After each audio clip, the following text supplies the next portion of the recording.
Right, we are live. Hey guys, how's it going? Welcome back to the Kiwi Lads channel. We are back for a semi-final of Super Rugby Pacific. This one is a big one, and it is the Crusaders taking on the Blues in what can be quite a physical outing, I think is the best way of describing it. The Blues managing to get themselves the win over the Chiefs last week, so that gave them their spot in the semi-finals, whereas the Crusaders, they were victorious over the Reds, knocking them out of the competition. There are the two semi-finals, of course, taking place for this round. First of which is this Crusaders versus Blues. The Chiefs, they had their lifeline, and they'll be taking on the Brumbies in the matchup that's happening tomorrow. But the Crusaders, they of course have a very impressive record when it comes to home games in playoff rugby. I believe they are sitting 29 from 29. That may even now be 30. But they also come in as top qualifier due to that Chiefs loss, which does mean if the Crusaders are victorious over the Blues, no matter what happens, the final will be happening and at Christchurch. Looking through at the starting lineup for the Crusaders, only one change across this whole starting 15, and that is to Mighty Williams due to his injury that he did get last week. It brings Fletcher Null into the starting lineup as the number 3, of course, and George Bower takes to Mighty Williams' spot at number 1, Cody Taylor in between them. In that number 2 jersey, Scott Barrett and Antonio Shalfoon in the locking duo with Ethan Blackadder, Tom Christie, and Christian Leo Willie slotting in as the number 8. Now, Blackadder has really brought an impact since returning into the side. Of course, has had his fair share of injury troubles, but when that man is in form and when he is 100% match fit, he can really cause some damage. In the backline, it is Noah Hotham, who scored himself a fair few tries throughout this season. Reves Reihana in the number 10 jersey, David Havili and Braden Enoch in the midfield with Sevu Reece, Chafe Biaki and Will Jordan at number 15. Now, the last time that these two sides played, it was extremely close, 25 points to 22 in favour of the Crusaders, although that was with no Will Jordan in that number 15 jersey. Looking through at this matchup for the Blues, they have got Josh Fusitua, Ricky Riccatelli and Marcel Renata in that number 3 jersey. Patrick Tuipulotu alongside Lachlan McWannell in the locking duo with Adrian Choate at 6, Dalton Papali'i at 7, and Hoskins Atutu there as the 8. In terms of the backline, it is Finley Christie and Bowden Barrett yet again starting as that 19 combo. AJ Lamb alongside Rico Ioane in the middle. Caleb Clark out on the left wing. Mark Talia out on the right. And then Zahn Sullivan comes into the starting lineup as the number 15. In the chat, we have got there 25 XP. Says Roa and bro, I'm a Blues bro tonight. Up the underdog. Says Jane and cheering for the Blues. Says Novmum and also Go Crusader. Says Heaney. I'm still not over Bowden's 4 pass last week. Says username. Yeah, there were a few interesting moments all throughout the last round. Not like just that game, but of course this game, Bowden Barrett. The one big moment for me in that game that I wish he had got right was that chip in behind, then the grubber, then just ended up knocking it on in the process of regathering. But he's a phenomenal talent, Bowden. His chipping in behind could actually bode pretty well here up against the Crusaders if there is a bit of open space. Will Jordan, he'll be looking at him very closely, trying to let that happen. We have got there, how's the weather there? It is cold. It's probably about, I'd say, 6 degrees Celsius. There's no rain, though. It's been raining all throughout the last few days around the area, but luckily it has now dried up. Well, not really dried up, but it's at least not falling from the sky at this point, but it is still very wet. Underfoot, we have got, if you back the Blues, you're full of poos. Says, how long did that one take you to come up with? Music Rocks. I hope less than the 5 minutes. We have got up the Blues. Watch out for Finley and Rico. Says a rugby itch. If the Blues win, will you wear a suit for the final? If the Blues win or lose, we were possibly going to be wearing one either way. So it's not just based off what the Blues do in terms of whether we do or not. It just depends on if I can be bothered. And tell me your Crusader spotter without telling me. Says, no, Mum, I assume that's the Music Rocks, possibly. And we have got the I know, says username. And also, what you talking about, says Kiwi Rob in the chat too. But this game, less than 15 minutes away from kicking off, ladies and gentlemen. This one will be intense. The two sides, last time that they played, they were extremely close. I feel like this game will be no different. 25 points to 22, the win for the Crusaders. Away from home in the early stages of the competition at Eden Park. That's where we really saw the Crusaders run away with it. 42 points to 19. But the big difference, I think, in terms of the lineup that they had for that game, the first one on the 22nd of March, is they did not have AJ Lamb, who's really held this backline together quite nicely. They also didn't have Patrick Tuipolota. We all know the damage that man can do in terms of that Blues forward back. Okay, they're now just showing that chipping behind from Bowden Barrett that just didn't quite work out for him in the game last week up against the Chiefs, but they did enough. They got themselves the win, and they are now through to the semi-finals. And we should mention, whoever loses this game, they are out of the comp. There are no more lifelines. It is do or die for all of these teams. The Crusaders, they were able to get themselves the win over the Reds, 32 points to 12 at this exact same ground. The Chiefs, they did lose at their home turf, 20 points to 19, but they are still in action this weekend. They will be playing the Brumbies, and watch it be a very entertaining contest. And then, of course, the Brumbies, they did win by 7 in their game up against the Hurricanes, which did knock out the Canes from the Super Rugby comp we have got there. But if you back the Crusaders, I'll see you later. Oh, he's got all the rhymes today, it would say. Hungry for an underdog victory, says Bo King. And also, let's go to the Blues, says Magnum PI. Will this be live on this channel? Sadly not, due to licensing. Any match footage or audio gets you taken straight off YouTube.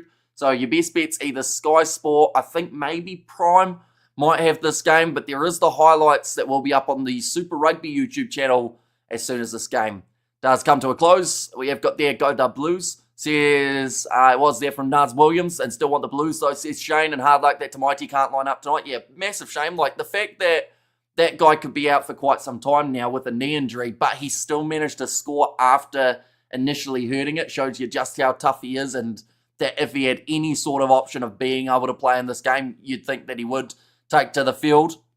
Their Chiefs are going to field only Damian McKenzie next week and still win by 5. Says username.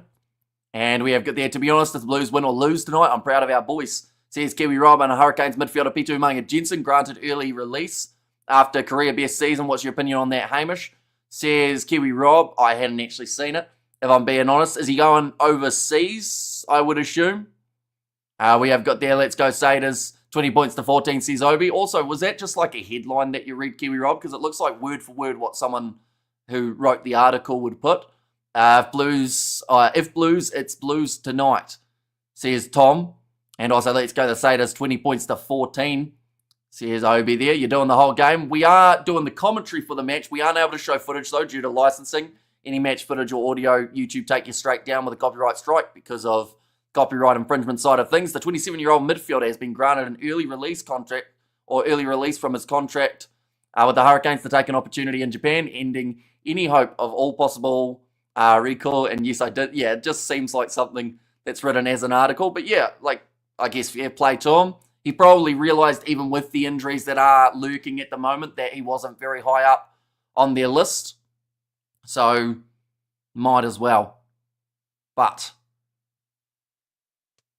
I think Israel Dag's just given his predictions. He likes the number 8s in this game. He's backing Christian Leo Willie as well as Hoskins Atutu to be able to get themselves tries in this contest. We have got their 36 points to 28 for Tom's prediction there too. But looking through at the benches for the Crusaders, they have got George Bell as that number 16. I do feel for Moananu, as he was having a great season up until Bell and Taylor were both back, which meant that he really lost all sorts of game time that he was initially getting. Sykes Martin goes into that number 17 jersey that was due to that absence of Tamaiti Williams, and Seb Calder slotting in there as the number 18. Jamie Hanna and Cullen Grace as the 19 and 20. Kyle Preston, James O'Connor, and Dallas McLeod in the number 23. For the Blues, they have got Kurt Eklund, Jordan Lay, and Angus Tarval slotting in at 18. Josh Berry with the match-winning try last week up against the Chiefs. Be looking to do the exact same in this match up against the Crusaders. Anton Segner at 20, Sam Knock, Harry Plummer, and Cole Forbes number 23. So honestly, very little changes for both of these teams, with the exception of those injuries. Other than that, these two sides have decided that they're best to just keep it consistent. And, you know, neither of them played badly last week, I would say. Like, yes, the Blues had a few errors early on, but they seemed to really come into that game as it did progress. They weathered the early storm that the Chiefs offered them, and from there they were able to eventually get themselves that winning try. So, you know, I think it could be quite close. Like I mentioned last time these two sides played, only 3 points difference. Could be the case here again. What do you think, Thomas and Umaga Jensen? Or do you think Thomas and Umaga Jensen will play for Samoa? Maybe. like, I do think that if the opportunity for New Zealand does kind of disappear a little bit more, which it could with the fact that he's going overseas at this point, but, I mean, it would be pretty dangerous if they did have them as an option for Samoa. And, of course, as we get closer to the Rugby World Cup, a little bit similar to what we had for 2023, you will see those guys who are eligible for multiple countries start to drift in a certain direction, similar to what we saw for Tonga throughout the last Rugby World Cup. We have got their Blues vs Crusaders in Christchurch, says Tom. That is definitely the case here. And hopefully it's as close as it was last time. I just really hope we have two close semi-finals rather than runaways. As when it is close, just like we saw last week for the Blues vs Chiefs game, it is always action right to the final whistle. Are you doing the Māori All Blacks game on the 28th? Probably, I would say. And also, kia ora, Hamish it up the Crusaders, says Chris Hayes. And we have got there, go the Chiefs. But Blues right in there. Hell of a game coming up. Good coverage, bro, says Mark. And yeah, I really hope it lives up to the expectation. These two sides building quite the rivalry as of late. The record books do say recently that a lot of the time it does go in favour of the Crusaders, but the Blues are never really fully out of it. And, you know, I do think that it is going to be one of those ones that the forwards, yes, we're going to see quite a few tries from backs, I believe, in these cold conditions, but I think the forwards are going to win the game for one of these two sides. They have to muscle up, looking at someone like a Tui Pilotu who normally enforces that physicality for the Blues. Looking at Hoskins Satutu in that number 8 jersey. He's going face-to-face with Christian Leo Willie. Those odds will drop when the Blues come cause an upset. Says Spartacus. And also we have got there, does that mean Artie can now play for the ABs? Says Katzenell. If you're talking about Artie Savia, I believe he's always been able to in terms of the contract that he's got. You think some players will wait till Tonga and Samoa have qualified for the Rugby World Cup before they switch?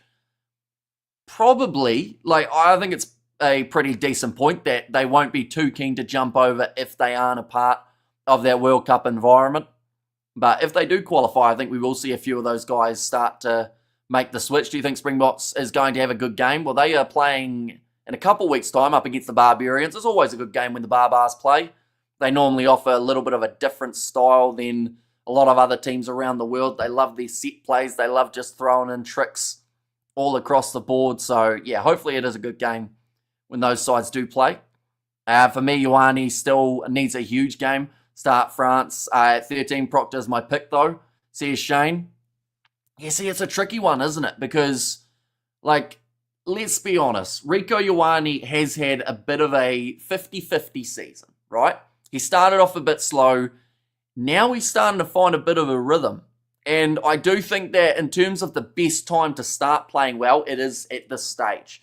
Just before the selections are made, you want to be putting your name in the coach's mouth. So for Billy Proctor, I think that his return from injury was at the right time because, of course, it's right near the end of the season. But I also do think that Billy Proctor, he's going to need a couple. Well, that's the thing. He hasn't got the opportunity, though. I was going to say he's going to need a couple more big games to really cement himself as that number 13. But now he's going to have to do it at international level rather than at Super Rugby because the Hurricanes are out of the competition. So if we're going to see Razor follow the Foster kind of trend, it would be that he's still going to put Ioane in that midfield. But I know that a lot of people are fond of Proctor at the moment and want to see him start to get those minutes. Moonga.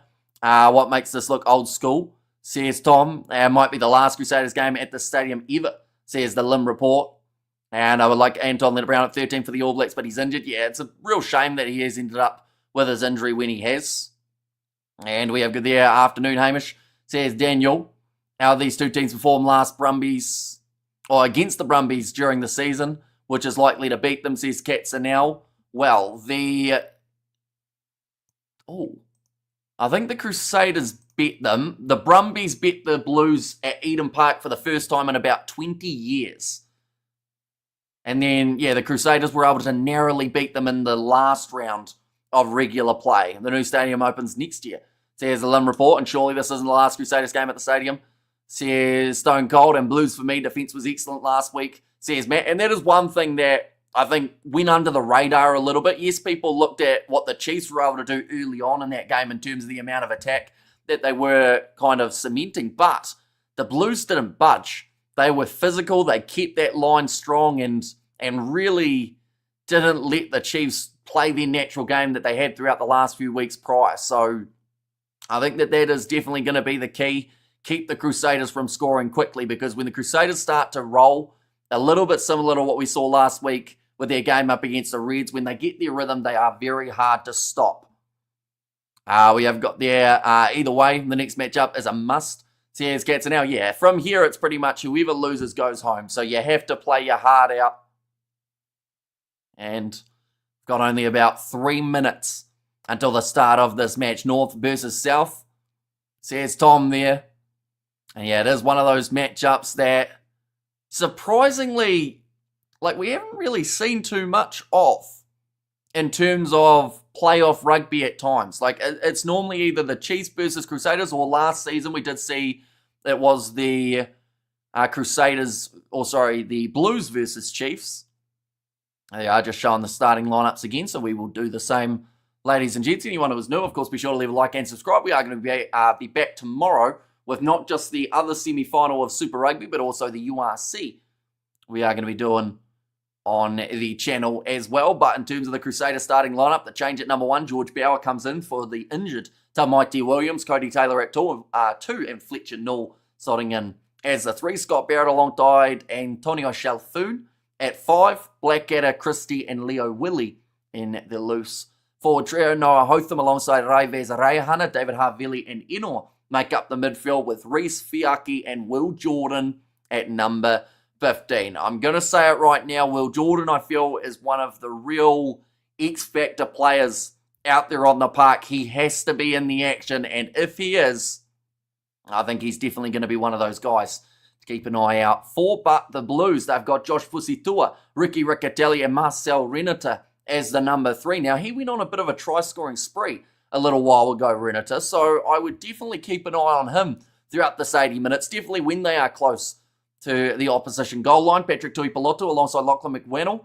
as the locking duo, with Adrian Choke, Dalton Papali, and Hoskins Satutu there as the number 8. They've just got the weather conditions up, 14 kilometres of wind, 7 degrees Celsius, so a nice chilly evening game on a Friday night. Finley Christie and Bowden Barrett in that 19 combo, AJ Lamb and Rico Ioane in the middle, and then it is Caleb Clark, Mark Talia, and Zahn Sullivan in at number 15. So the Blues have got the change at 15. The Crusaders have got the change at number 1, but everything in between is the same as last week for these two sides. How come the Crusaders coming out first? Says Kiwi Rob, because they are the home side, and they always come out first at the stadium. I don't think there's too often at all that they don't actually come out first. Normally because they do have a milestone or something along the way. We have got there, lock yourselves in. Says Gus.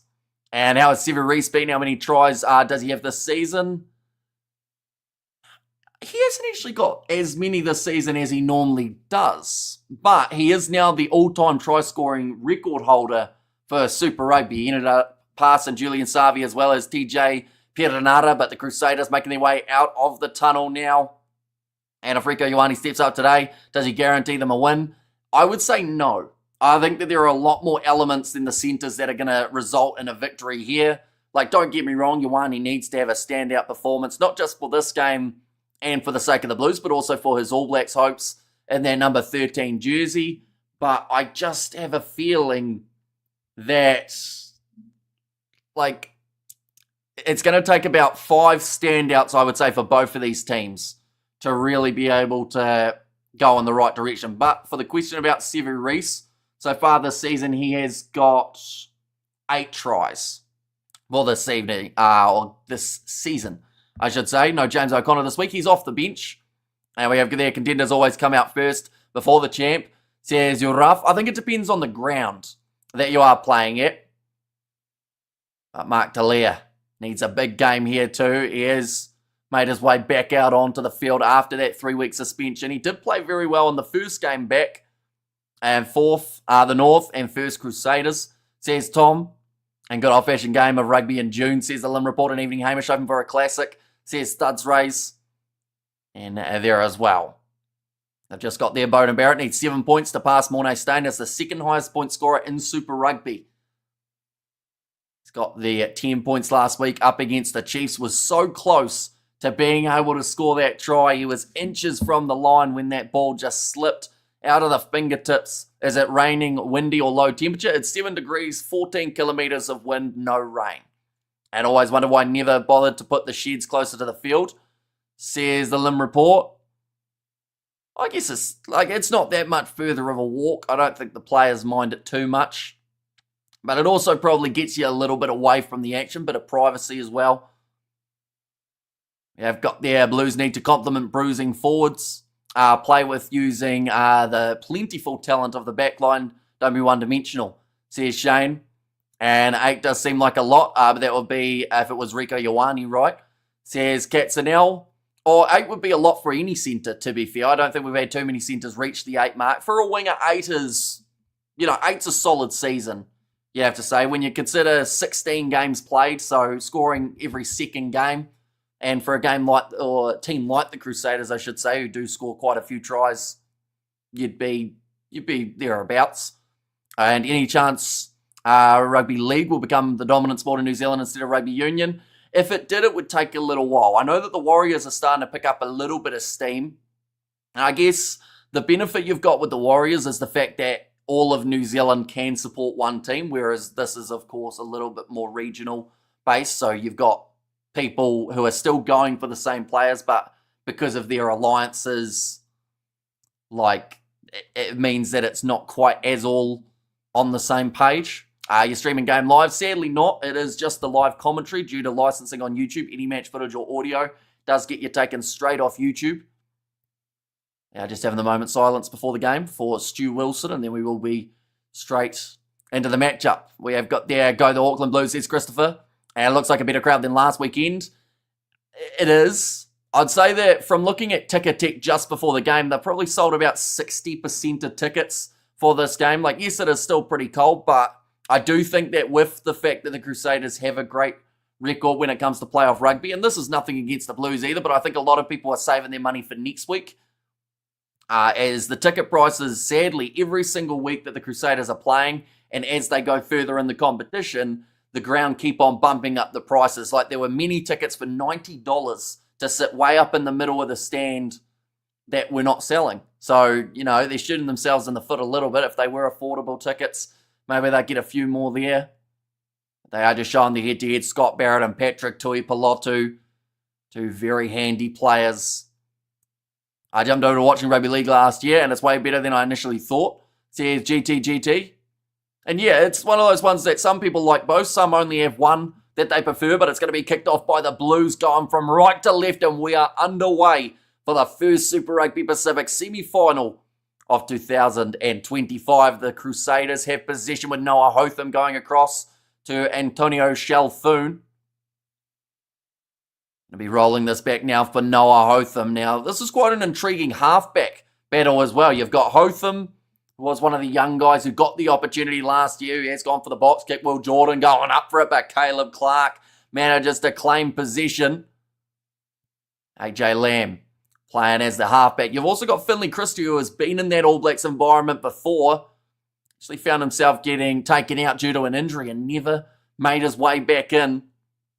Wants to earn his spot back in there. Bowden Barrett back in the pocket, does kick it high just outside of the Crusaders 22. It's nicely taken by Reves Rehan, who leaves the ball behind for Hotham. The back of the breakdown. And yeah, there's a lot in dropping tickets into the game.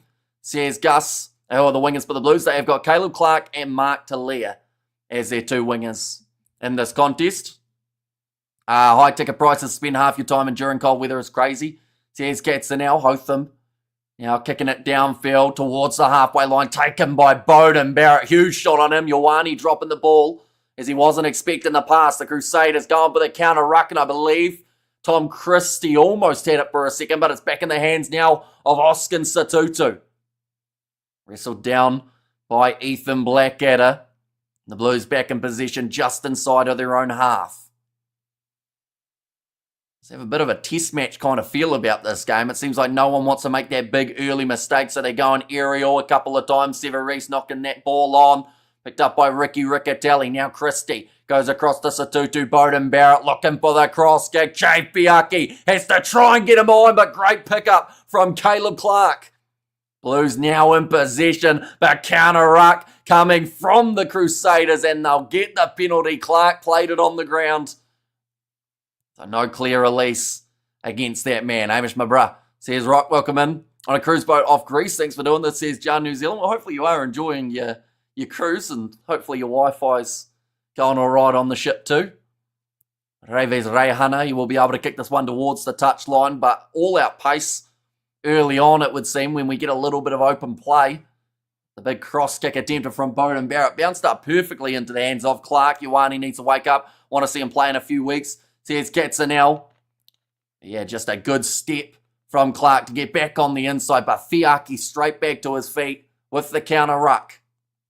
Line out on the halfway line. Bit of a juggle there from Noah Hotham, but eventually cleans it up.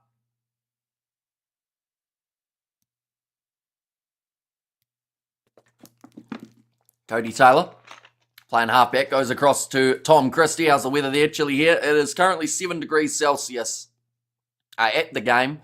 So where we are, it's probably about 5, I would say. Now kick downfield, bit too much depth on that one. Caleb Clark, rough pass, bounces low. Picked up by Zahn Sullivan, who's under pressure. The crowd starting to get behind the Crusaders. It's called as a maul, and Scott Barrett gets in there, rips it away, but he did it illegally. Now, it was called as a maul, so if that ball had stayed in there, it would have been fine for Barrett, and they would have got the turnover for the scrum. Okay, I think Scott Barrett was just saying, ref, you need to say it a bit louder. The ref said I did say it. Might have been the tape over the ears of Barrett that didn't quite catch the earlobe. And we have got their morning, folks. Hamish looking awesome against his roof, and Clark is daddy better, says Tom. Yeah, we see it there. Barrett ripping it away on the ground, which is what the penalty ended up being for. But Hoskins, the 2-2 going back across to the right-hand side. Christie, tell you what, Cody Taylor was lining him up. Luckily, Barrett got it away in time. Che Fiaki with the step tackle low by Caleb Clark. Currently sitting 4.5 minutes through this fixture. Quick hands from Reves Reihana. Bounces up for Will Jordan. Frees the arms. Harveli in or finds Reese, who will kick it downfield on his left. Retreating, running was Christie, but Bowden was already back. Does get the ball into touch. And come on, Crusaders, give it all, says Rock.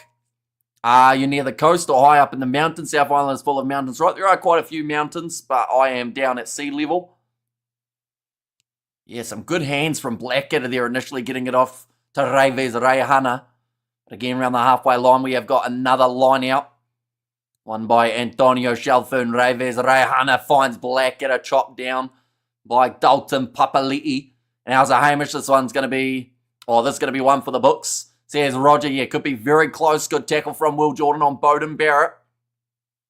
Now Christie, back across to the right-hand side, finds Ricky Riccatelli, who runs it at 0. Does get taken down. Big run from Josh Fusitua. Renata almost playing Bauer past the breakdown. Mark Taylor on the outside. Slips through Christie. Now, that is quite a notable one. Because Tom Christie has one of the highest tackle percentages across the whole competition. And he's almost made the most tackles. So, to be able to get through a tackle attempt to him means you've done pretty well. But Finley Christie now back into the pocket to Bowden Barrett. 40 metres out from his own line. Will send it to the sky. Reese has run onto that one from very far back. Manages to keep it in the field of play. Hotham back across to Reves Reihana. At the moment, it's a battle of territory. That one's gone over the head of Bowden Barrett. He left it to bounce, hoping that it would go dead, but instead does try and find the touchline. Unable to do so, though. On the halfway line, David Arveli thought about the 50-22. Now he's going to go for the cross kick. Open space. Bouncing just about into touch, but it doesn't. Clark ends up leaving it and knocking it on. I think he was hoping for a favourable bounce, which he did not get. It pretty much bounced straight up into his hand. Will Jordan retreating here. Crusaders losing about 20 metres from the initial knock on. I'm surprised they haven't gone back for the advantage. And I says, Nicole, welcome in. Hotham back across to Blackadder. Inside ball from Bauer. Finds Hotham. Looks for the offload. Hits Ioane's back. And it will go back onto the side of the Blues. Nice kick from the outside of the boot from Zahn Sullivan. It will be 40 metres out from the line now. The Blues have got themselves the line out. It is really fast-paced for the start of this contest. A few offloads coming from the Crusaders there. A couple handling errors slipping in for both of the sides too. And Blues need to hold the ball. Don't give to the Crusaders. So here's FBI. And hey there, H, says Wonga. Welcome in. Cody Taylor ready to throw this ball in. Scott Barrett retreating and claims it nicely at line-out time as the Crusaders look for the rolling maul.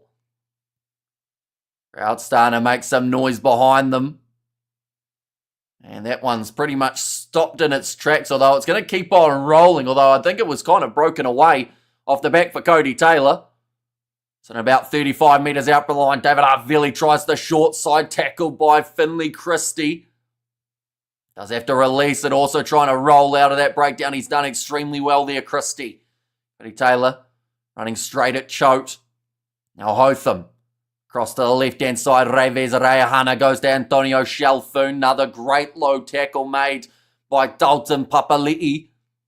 Now Steele there in the breakdown. The Blues have managed to get it back and they've got a bit of open space to work with AJ Lamb with the grubber in behind. No one back there, but Reese has to retreat. Manages to claim it. Oh no, he almost didn't.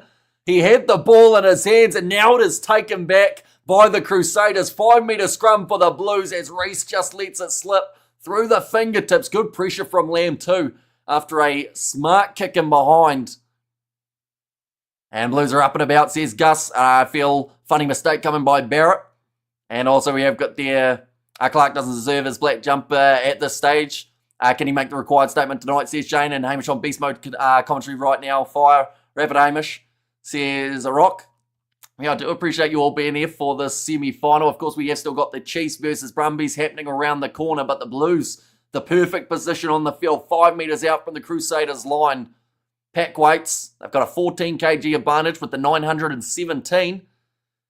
And they've got a very handy pack. So 2-2 off the back, Clark out on the wing. Mark Talia out on the other. Jalen has got a dabbing emoji with F all of you. Who hurt you, Jaden? Now 5 metres out from the line. Ball going in for Finley Christie. Scrum holding very strong for both of these teams, though. That's going absolutely nowhere. Now it goes down off the back. All well done from Satutu to fling the ball up to Zahn Sullivan. Missed tackle there for the Crusaders. Elusive run from the Blues fullback. Now around the side, Marcel Renata, 5 metres out from the line. Blackadder thought about the steal, but was told to get out of it. And also up the north, says Tom there. Now back across to Satutu, 5 metres out from the line. This is where the Blues have a decision to make. Do they want to use their backs or do they go forwards? Or Ioane set up with a 2-man tackle on him. And Blackadder almost does rip it away. Tui Palotu, 10 metres out. Now pick and go. Off to Satutu. And in that little bit closer, good clean out from Renata. Finley Christie off now, quick hands out wide for Mark Talia, who will score it in the corner. And the Blues away from home in Christchurch have got themselves the early lead. And let's go the Blues, says Lockie there. And let's go, says Lockie. And also Crusaders needs to tackle. Yeah, they certainly did not tackle Talia there, just running out of men on the outside. Having no other option. Once Reese, he was in a 3-on-1. I think that maybe the Crusaders expected them to try and use the forwards. And instead, just Zahn Sullivan and Bowden Barrett linking up perfectly. Getting it out to Talia.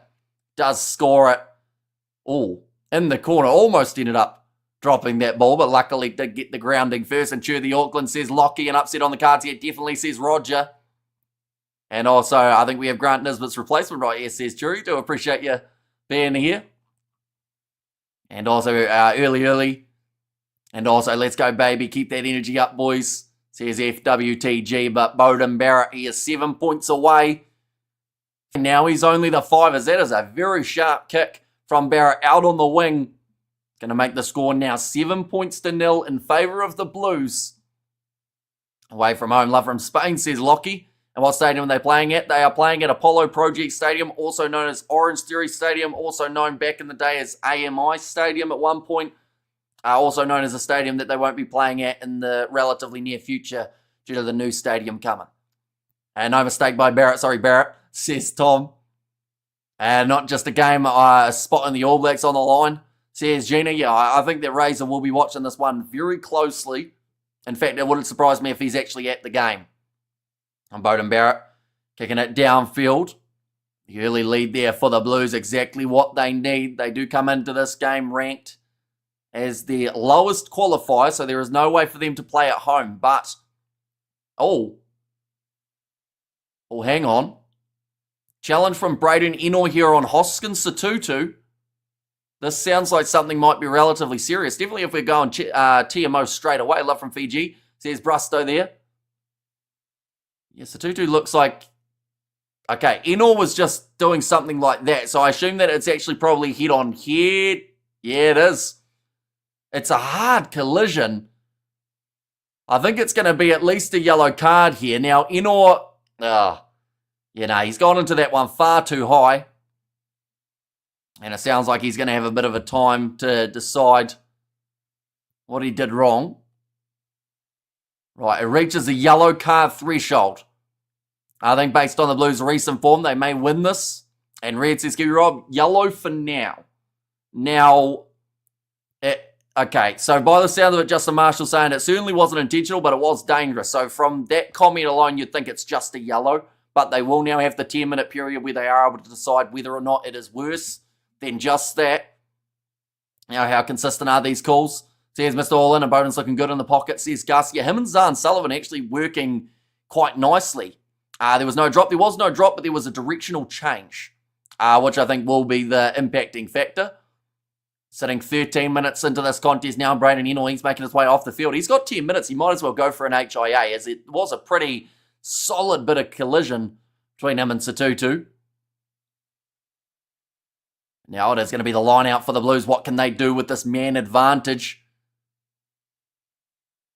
Now, nicely claimed by Hoskins Satutu at the front of the line out. Finley Christie goes across to Beauden. Barrett once again lined up by Cody Taylor. He's really trying to make a statement at the moment to Barrett, although Barrett's doing very well to be able to evade.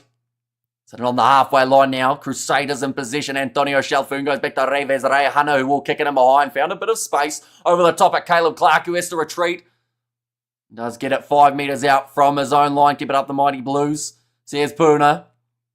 If he can point to his face, he not hurt a modern age rugby clown. I think you completely misread that, Uraf. I said that Braden Eno pointed to his face and then he got sent off the field. So he never said he was injured, but they were just checking him for a head knock. So I'm not sure what game you're watching, but it obviously wasn't that moment. Cody Taylor now, ready to go for another line out, who's AB's bolter. Honestly, up until they went with Cody Taylor and George Bell for the rest of the season, Moa Nanu, I thought, actually had a really good shot of getting in there as a bolter, but they've just stopped playing him, unfortunately.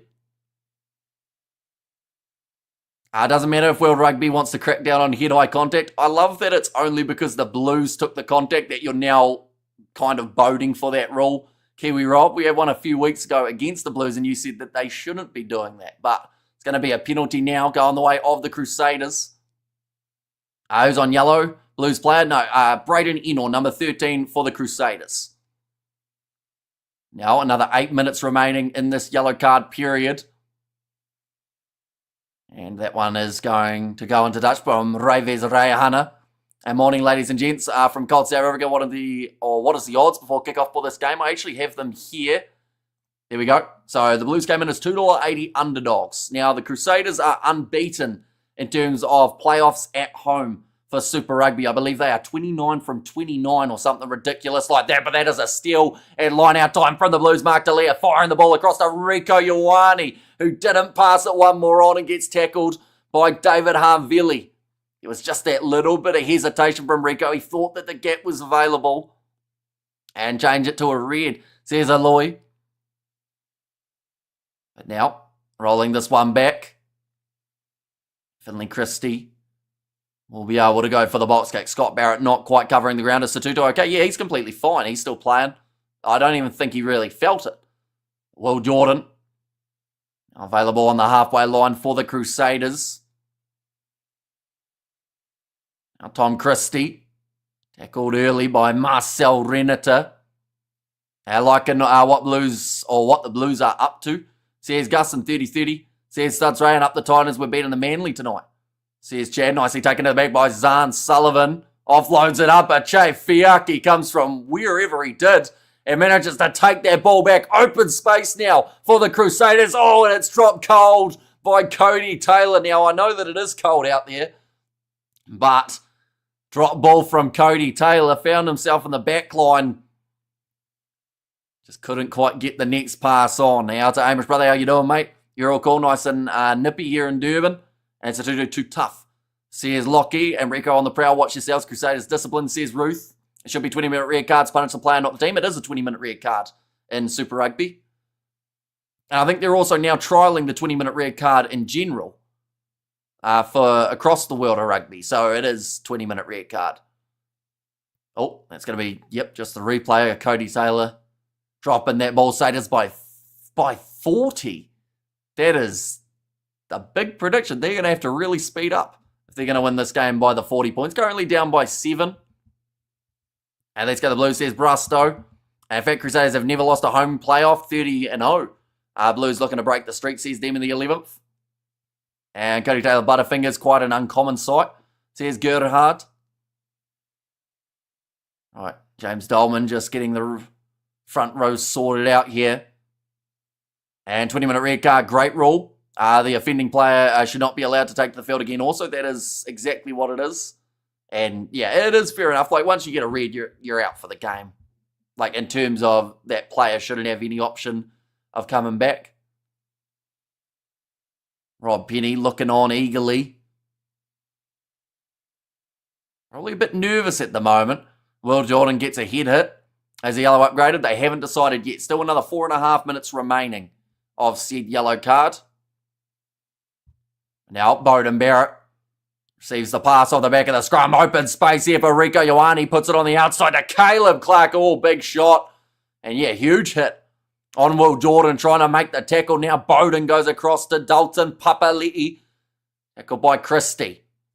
And a different Christie, this time Finley. Playing halfback, goes across to Ricky Riccatelli. Another tackle made. And with that one-man disadvantage, it's one of the midfielders. So I think for the Blues, their best option is to spread this. And that is exactly what they've done. Little kick in behind. Attempted by Zahn Sullivan. Grub it on by AJ Lamb. And Hotham has to claim the ball 5 metres out from the line. That is physicality. It's the forefront there for the Blues. And the penalty for not releasing the ball from Noah Hotham. Mark Talia thought about going quickly, but now the Crusaders, they'll find themselves in more trouble. Now, you have to allow for that ball to come out so that they have the option of a quick throw. My question is, when your team are scrambling to try and get back to 5 metres out from their line and you're hanging on to it, how cynical of an infringement is it actually? Like, that seems more cynical in some regards than just lying in a breakdown trying to slow down the ball. Like, you are fully stopping an attacking play. So probably lucky that it's just a penalty there for Noah Hotham. And we have got there, should whole game red if deliberate foul play like king, fist fighting and dump tackles. Says you're rough and good communication, Blues, says Roof, but it looks like now they are going to have a 5 metre one. Okay. The yellow card will remain a yellow due to the late change of direction. So yeah, it was just that directional switch from Satutu. It didn't mean that Inor, though he did catch him high and illegally, wasn't quite as bad as a red. We have got there Blues, says Brasto. And let's go the Blues, says Aloy. But yeah, 5 metres out from the line here for the Blues. Perfect position on the field to try and get something going. Definitely with the man disadvantage for the Crusaders in their back line. I thought for a second the Crusaders were actually going with a 7-man scrum this close to their own line, which would have been very brave. Definitely with the way that the Blues have been pushing, but the ball is there for Finley Christie. Now shovels it back to Mark Talia. Short ball to Ioane, who will score it between the post. We'll all hear about that on Instagram later. But Rico Ioane, quarter of the way through the game, second try for the Blues. And they are now firmly in control for this contest. And Rico swearing at everyone by the looks of it, spinning on the ground and all sorts. He is really getting into the battles out there, but great ball from Talia. Fed him through. Rico, oh yeah. Big gap, only had Hotham in front of him. Rico, yes. And Hamish and Jack says 0 there, welcome in. That kick has gone over from Bowden Barrett, which will mean 14-0 for the Blues. Now they are making a statement here early. And we have got there, where will the final be if the Brumbies win? Then it will be actually in Australia, if the Blues were able to win this. But if the Crusaders come back and the Brumbies win, then it would be a Christchurch one. How do you watch this? Sky Sport 1 here in New Zealand, Stan Sport in Australia, DSTV in South Africa, and I think Sky Sport in the UK. I could be wrong with that one though, and I think there's also Flow Rugby almost charged down by Reese. That one hasn't found touch, nicely claimed by Will Jordan, who will now look to run this one back, but the Crusaders almost skipped through, but it is Marcel Renata who made the low tackle on him. There's a lightweight comeback for my Kings Crusaders, says Weird Irish Guy. Can't wait till Instagram, says Vito Scucks. Now Scott Barrett running it forward. Hey mate, it's Carlos. Back, how's your day going? Day's gone very well. And this game looks like it's going to be an intense one. I think Finley Christie giving away a penalty advantage there for not getting up in time. So in an offside position, big shot on Will Jordan as he's wrestled down by Tui Pelotu. Now charging forward.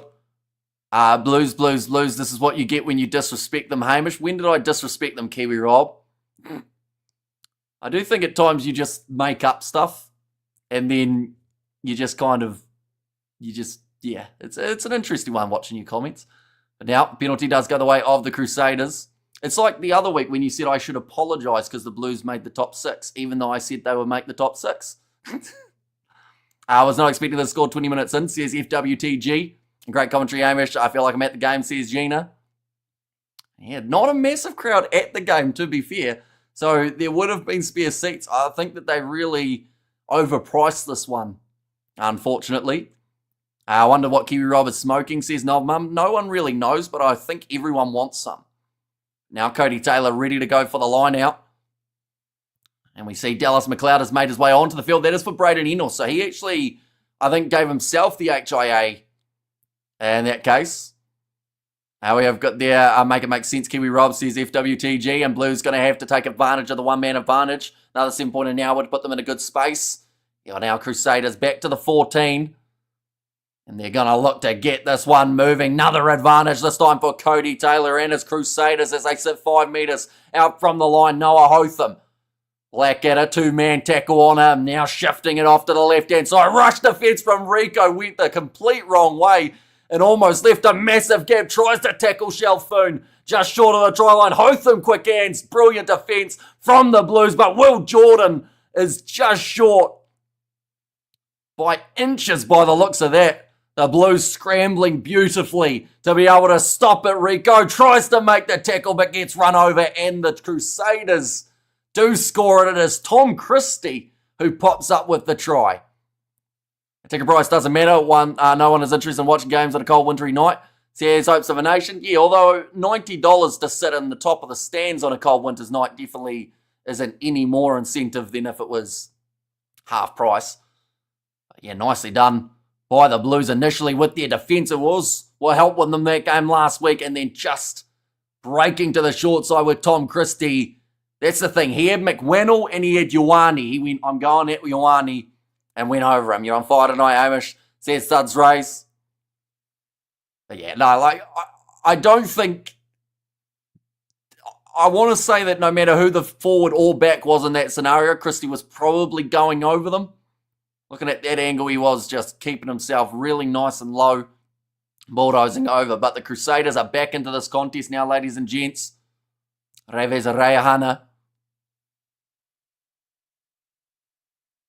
He lines up this one and does get it just over. Timo probably wants to double check try, says Xander. Are you happy enough with it? Rugby is for everyone. Drop these BS prices, says Shane, and Crusaders all the way, says Roy. And Kiwi Rob, aka Stephen from Dunedin, says Jason. And up the loose says Tekken. Now, we do see, oh, hang on, McLeod's actually going back off for Enor now. Did you at the game instead of commentating? Nah. I went to the Crusaders Highlanders game, and it was actually a little bit warmer than it is there, and it was pretty miserable in terms of the heat, so no, I don't mind just watching it. Plus, you can see a lot more when watching it from home on the telly. Noah Hotham going off to the left-hand side here. Say it is the most patient team on the planet. And Blues all the way, says Aloy. Hotham rolling this one back. This next period of play, the next 10 minutes or so, is actually very crucial for these two sides. That's kicked out on the full from Noah Hotham. They will have to go back to where it was kicked from. But in terms of what happens next, if the Blues score again, the Crusaders find themselves down by quite a substantial amount. Whereas if Crusaders can score next, even if it's the extra 3, it's going to be a pretty handy situation to be in heading towards halftime. Oh no, we've got another TMO check. What's this one for? A loose arm on Scott Barrett by the sounds of it.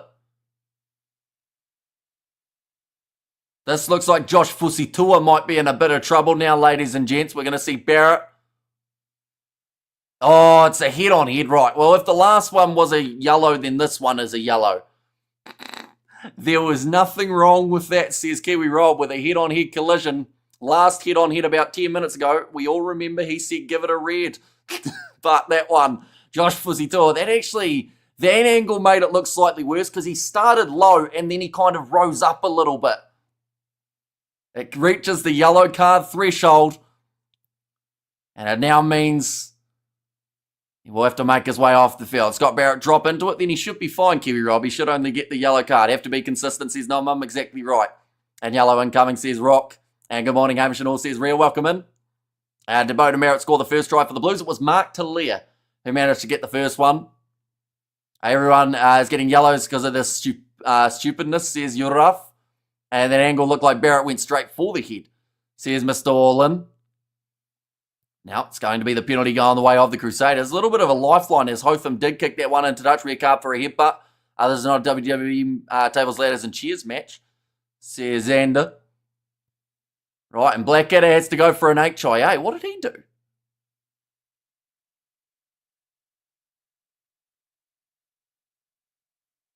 Okay, Blackadder's not happy. His mouth guard's activated saying that he needs a head knock, but from the conversation he was having with the referee, he was seeming fine. He was like, are you sure it's number 6?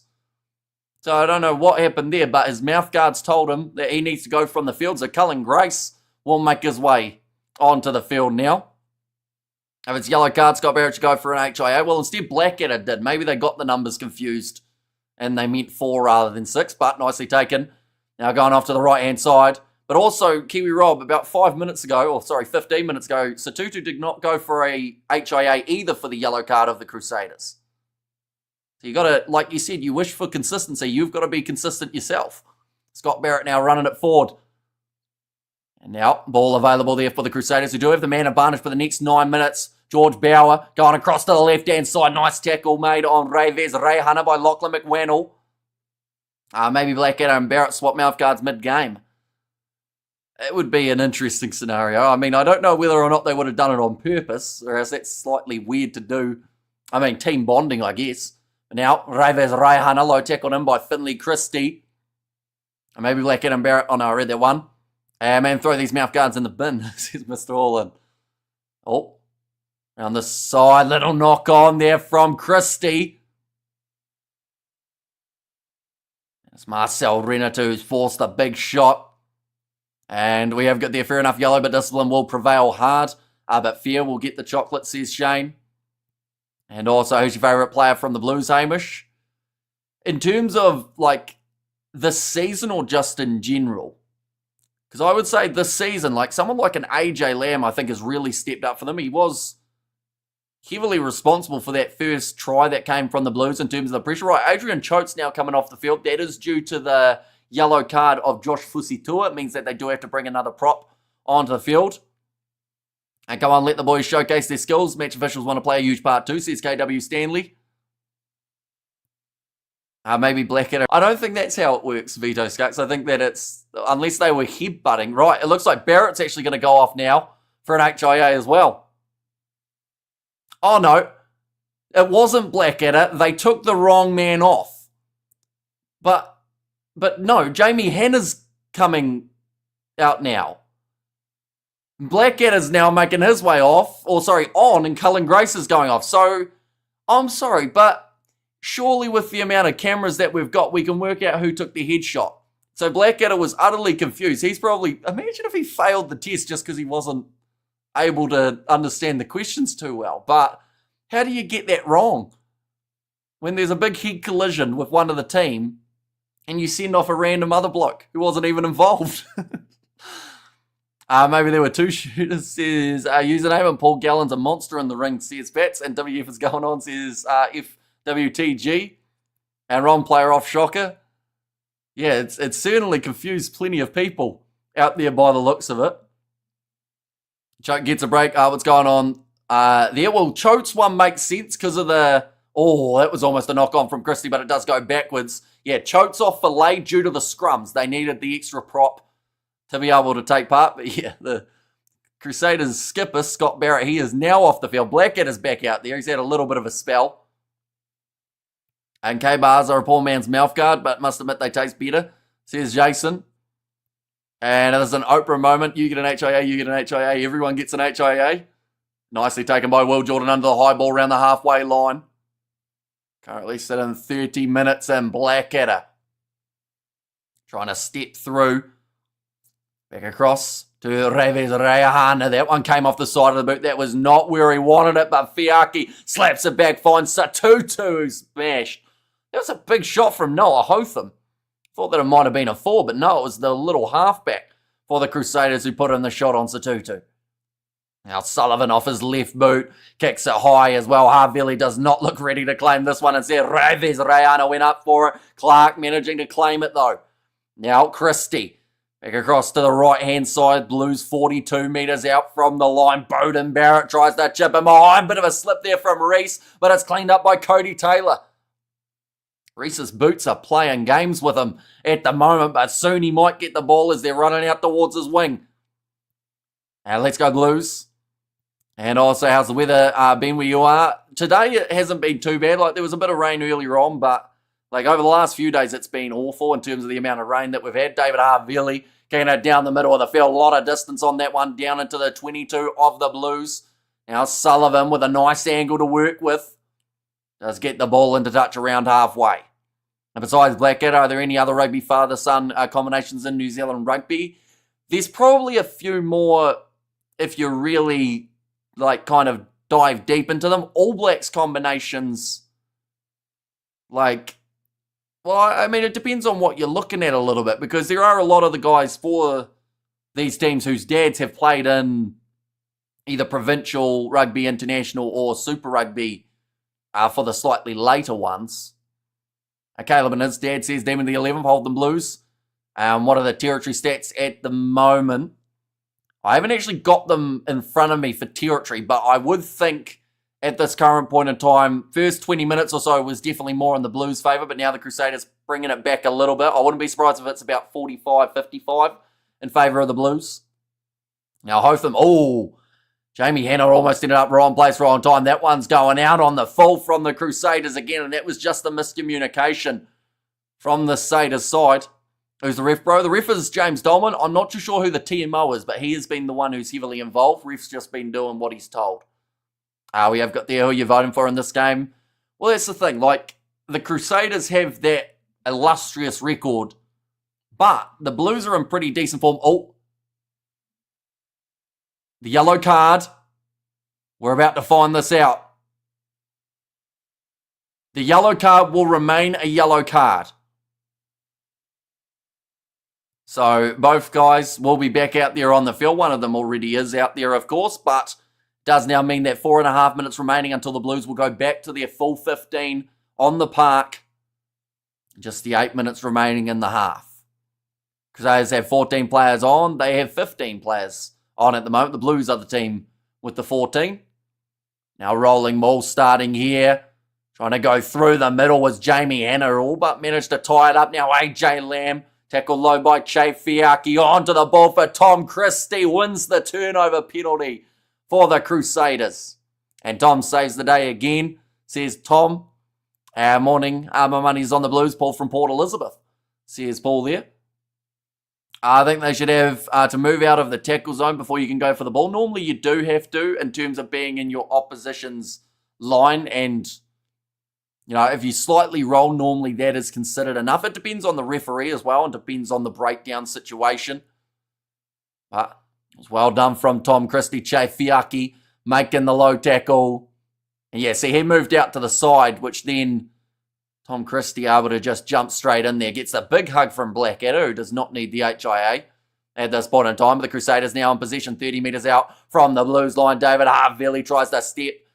Runs straight into Caleb Clark and Ricky Riccatelli. Now backline movement here for the Crusaders. Rayhana short ball to Fiaki. He needed to free the arms. Christie trying to get the steal and the breakdown, and it's going to be a little knock on from the Blues, but they're going back for an initial penalty in favour of the Crusaders.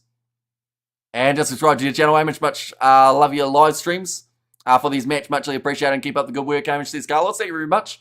Just greatly appreciated. And we are going to be back tomorrow with the Chiefs versus Brumbies game as well. And then also the URC final between Leinster and the Bulls.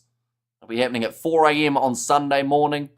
We are going to be live for that match as well. But the Crusaders, they have opted to go for the corner again here. They've decided that with the man advantage, there might be one gap somewhere. That ball needed to go there from Fiaki, but instead, I think maybe he never actually looked at Reese or Jordan on his outside. Was always going to be trying to back himself that close to the line, but it could have been a great team one had he just shoveled it on that little bit more.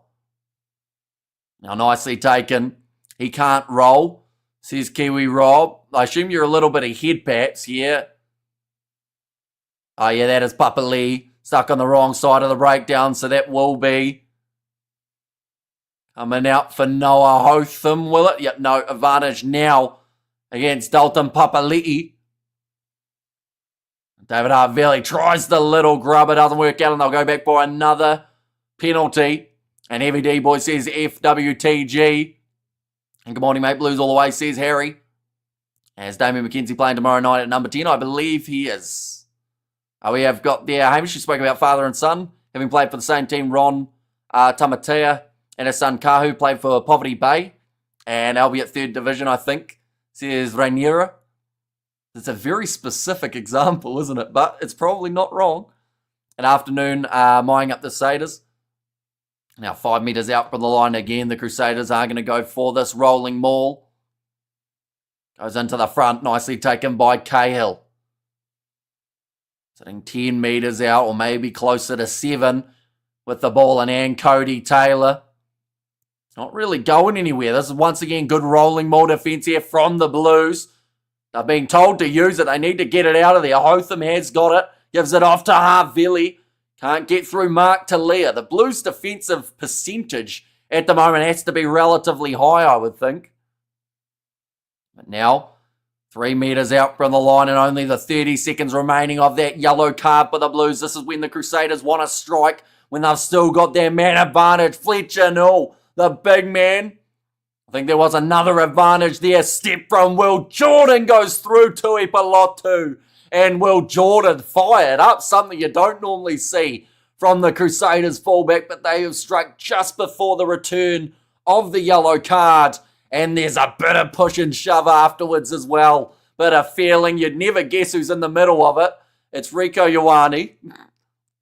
I think the referee just trying to get control of this game. Ryan Crotty in the middle saying, Rico, can I please have the ball? As he wants to get them all lined up. There's still push and shove going on. Who got that try? It was Will Jordan. And it's to go through the defensive line of the Blues. Just a step. Sold them the wrong way. It looked like Tui Pelotu, his foot kind of got stuck in the ground and he went down to his knees. And I keep telling you, give the ball to Will Jordan, says Quandile. I mean, I would give the ball to Will Jordan if I was close by. But so in about 15 metres out from the line now, Reves Rehana. The chance here to line up this kick boat in 15 or 10 tonight. He is playing number 10 with Zahn Sullivan at 15. But 37 minutes into this contest, there was a 14-0 lead for the Blues. That becomes 14-14 with 3 to play. And both sides have their full set of players on the field. And come on, Crusaders, says Rilla. Or sorry, says Rio, I should say, sorry.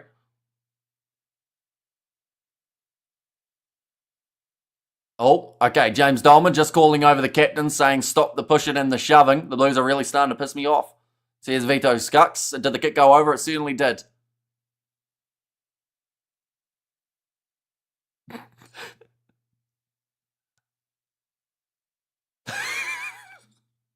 So, James Dolman called both captains over and said, seems like there's a bit of emotion. Are we all done with that? And both captains kind of stood there and went. And then James Dolman said, do you need a moment to talk to your team? And David Harvilli said, just give us a minute, hey? So I feel like he's told a couple people maybe to just cool the emotions. But yeah, both captains looking absolutely flabbergasted at the call. Oh, big run from Leo Willie. Crusaders, 35 metres out from the line now, back into the pocket to Reves Rehana. Gets it down to the 22-metre line. Bowden Barrett running this one forward, goes with the up and under. Looks like he might be able to take his own. No, Noah Hotham just manages to get there first.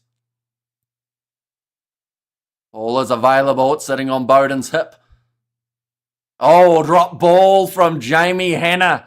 A little bit of pressure on him. Of course, Scott Barrett still off the field from his HIA. And you would think with how long he's been off for, maybe Barrett hasn't actually passed that. Oh, tied up 14-14, which is what the neutrals probably want. Rob says Viking 1. And come on, the Blues, says Brusto. We have good there, can't we? All just have good old-fashioned aggro without the judgment. And also, how many metres out was that kick from the Crusaders? Only about probably 15 to 20. It was a nice, easy one, pretty much straight out in front. Joe Marler asked the ref if he'll get a yellow like in soccer if he takes his shirt off to celebrate after scoring a try, says Roger. Because it doesn't really happen in rugby, does it? So I guess, would you get a yellow or is it just frowned upon? So I haven't really seen anyone who's done it. Like, I've seen people celebrate by, like, jumping up on the stands and whatnot, but nothing really in terms of taking clothes off. Oh, nice looping plays. Arn Sullivan, tackled by Sever Reese, who drives him backwards. Counter ruck coming there from the Crusaders, but the ball is going to not quite come out. Oh, a bit of push and shove again now. And Sever Reese fired up there. It's going to be a close game. It certainly is. Sorry, Amish, got to say, Ron and his son Kahu played together for Poverty Bay. Forgot to say. Says Raniera there. And replied, not tonight, Joe, says Roger. Yeah, big shot coming in on Zahn Sullivan, and then the Crusaders just up in the breakdown. Sever Reese, you think he just won a World Cup with that celebration. After that one, greetings all the Crusaders warming up now, says JG. Where's all the chat about underestimating the Blues now? Says Weird Irish Guy. Yeah, I think that this game, already for the fact that we've only got 10 seconds remaining, it showed that both of these sides deserve to be in the semi-final. And even this has been pretty consistent. Oh, a big shot on Reves Rehana. Crusaders opting to once again go for the quarter right. Scott Barrett now back out on the field, ladies and gents, after passing his HIA. Hotham on back across to George Bauer, their last chance. Be able to get themselves the try. And my friend is performing at half-time. Messiah says, big backs, hopefully it all goes well. What are they doing for the performance? Is it singing, a little bit of dancing? What would be the thing that's happening? All drop ball from Noah Hotham, picked up by Zahn Sullivan, offloads to Renata, who somehow kept that ball alive. Massive shot on Caleb Clark by Braden Enor, and the ball goes into touch. Half-time, change sides, 14 points to 14. Wait, what? Oh, no. Okay, referee just said it would be blue ball, but then realised that it was 41 minutes through. So it is half-time. Just checking in early for the URC final, Hamish. I don't want to miss a second. Says Christopher DeVette, and of course we are going to be doing that one on the channel. Nice big build-up for that match too. Is this game a pushing and shoving game, or pushing and shaving game? Now 1.5 says FWTG. Yeah, very close. And honestly, not a lot to split these two sides. The Blues started the match better. The Crusaders came back into it. Both sides making the most of the advantage that they had when they had the extra man on the park, which makes you wonder if there's a yellow card in the second half, perhaps that could be the difference. Why can't we bring over an Aussie ref for this game and another referee from the UK or other country? Says Kiwi Rob. And halftime, any thoughts on Leinster versus URC in the Bulls? The Bulls in the URC final. I think it's going to be very intriguing because this is the first time that we have seen Leinster actually make it to the URC final. Whereas the Bulls, they have been there 2 times at home and haven't won one. So they've now got the chance of winning away from home, which would be quite the statement at Croke Park. So yeah, I'm very excited for that one. And it's very hard to pick. Bloody good commentary there, Hamish. Spot on, pal. Says Raniero, thank you very much. Has that ref had a few line reds before the game because man. Says Vito Skux. And also over there, coming Crusaders, says Chris and Jenny. And there as well, an all square at halftime. Sets up a mouth-watering second half. And we have got there, she's doing kind of like Kappa Haka. Says Big Back. I think I mispronounced it, didn't I? And you did say Messia. Hopefully that's much better for the pronunciation. I don't think we should have a Kiwi referee for this game. Says Kiwi Rob. To be honest, this is the first time I can see this ref do good in Christchurch. Or the first time I've seen this ref do good at Christchurch. And that's pronounced right. Says Big Back in there as well. But currently halftime in this contest, ladies and gents. We will get some stats to do with these two teams. But I'd say that there'd be a few pretty similar stats at this point in time. Possession is actually 59% in favour of the Crusaders, which is a little bit more one-sided than I did expect to see for that half. Meters gained 160 for the Crusaders compared to the 75 of the Blues. Defenders beaten 8-5 in favour of the Crusaders. They've had more offloads. They've had more turnovers conceded.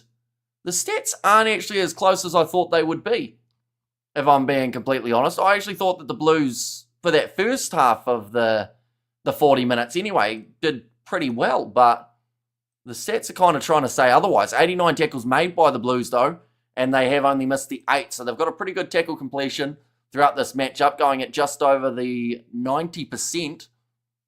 And then for the Crusaders, they are tackling at round about the same, about 87. Sorry about myself, guys. I'm just a kid. Says Big Back. And would you throw Nani Laumape into the AB squad straight away? And when is he back? I don't think they'd throw him straight in. I think that they'd rather, give him a bit more time. But I don't even know if they're looking at him as an option, to be honest, anymore. Like, even if he came over for a season, because, of course, he'd have to be playing in Super Rugby. But I just don't know whether or not they'd go back to him or whether they'd look at someone who's a younger guy as another option. One moment, I'm about to sneeze again, so I will quickly mute once more.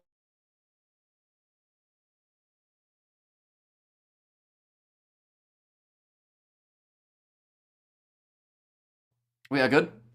And we have good there. You reckon Rico and Clark and change over position? Oh, I do still like Clark out on the wing. I know that quite a few people have been saying Clark to centre for quite some time, but I do still think that, with the exception of this season, because he's been a bit quiet this year, and I think that definitely not as busy as he has been in the past, but probably still going to be in the All Blacks due to his previous form for them. Rico's done all right in this game, to be fair, in terms of attack. I think I've got his stats somewhere here. One moment. Just let them load. And we have got the surely Laumape offers that direct ball running the ABs have been missing. So he has hopes. He would, but, hang on. We'll come back to that because Catch the Colonel is about to take place. We've been timing the Colonel the last few weeks. And last week, the Colonel ran the speed of the 100 metres that Usain Bolt would be proud of. So we're going to time it, ladies and gents. How quick is the Colonel this week? It's for a year's supply of KFC. So KFC, I don't think are very keen on giving that much out. Right, they're going. It's a bit slippery. The Colonel's slower this time. Okay, the Colonel stopped this time.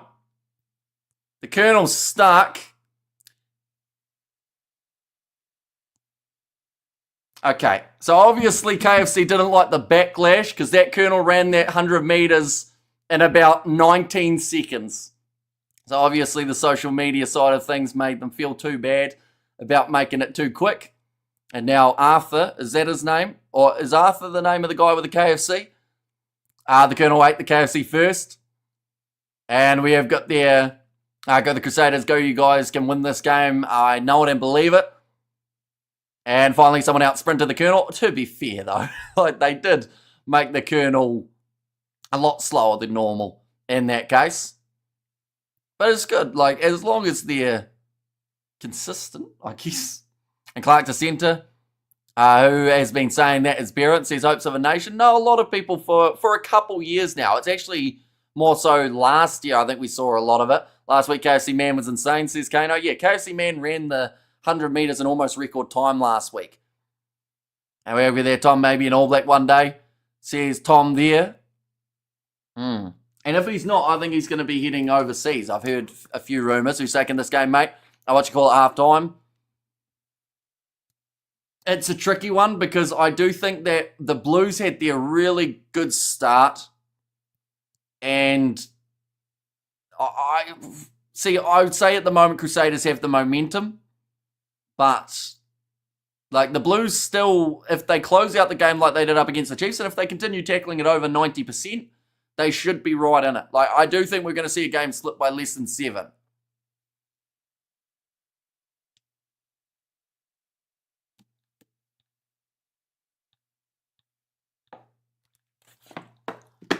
We have there, good morning, evening, Hamish. Says, pleasure, welcome in, mate. And Colonel did a few lines before he ran last week. Says, Vito sucks. Don't forget, a returning player is older. Probably not as good as they were taken when they went overseas years ago. Not everything is like a fine wine and gets better with age, says Jason. And we have got their Blues have been making it scrappy, and Crusaders have been giving up a few opportunities with the drop balls. Yeah, so it honestly could go either way. I feel like that's the best case scenario. I said right at the start of this live stream, I want to see 2 close semi-finals. Have you guys seen Andy Ellis? Says Big Back is in like at the game or just like in general. And we have got their Blues will win, especially if they use Bowden's patented 76-minute forward pass technology. Says username there.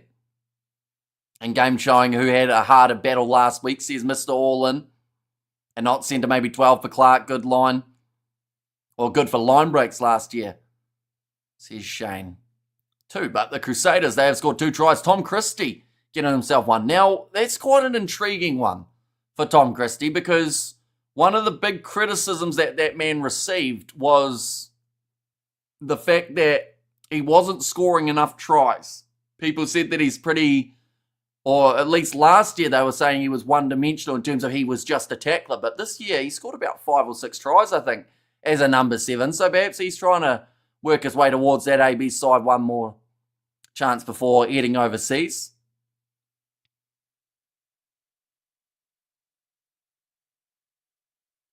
Okay, Israel Dag, he's just mentioning about his predictions.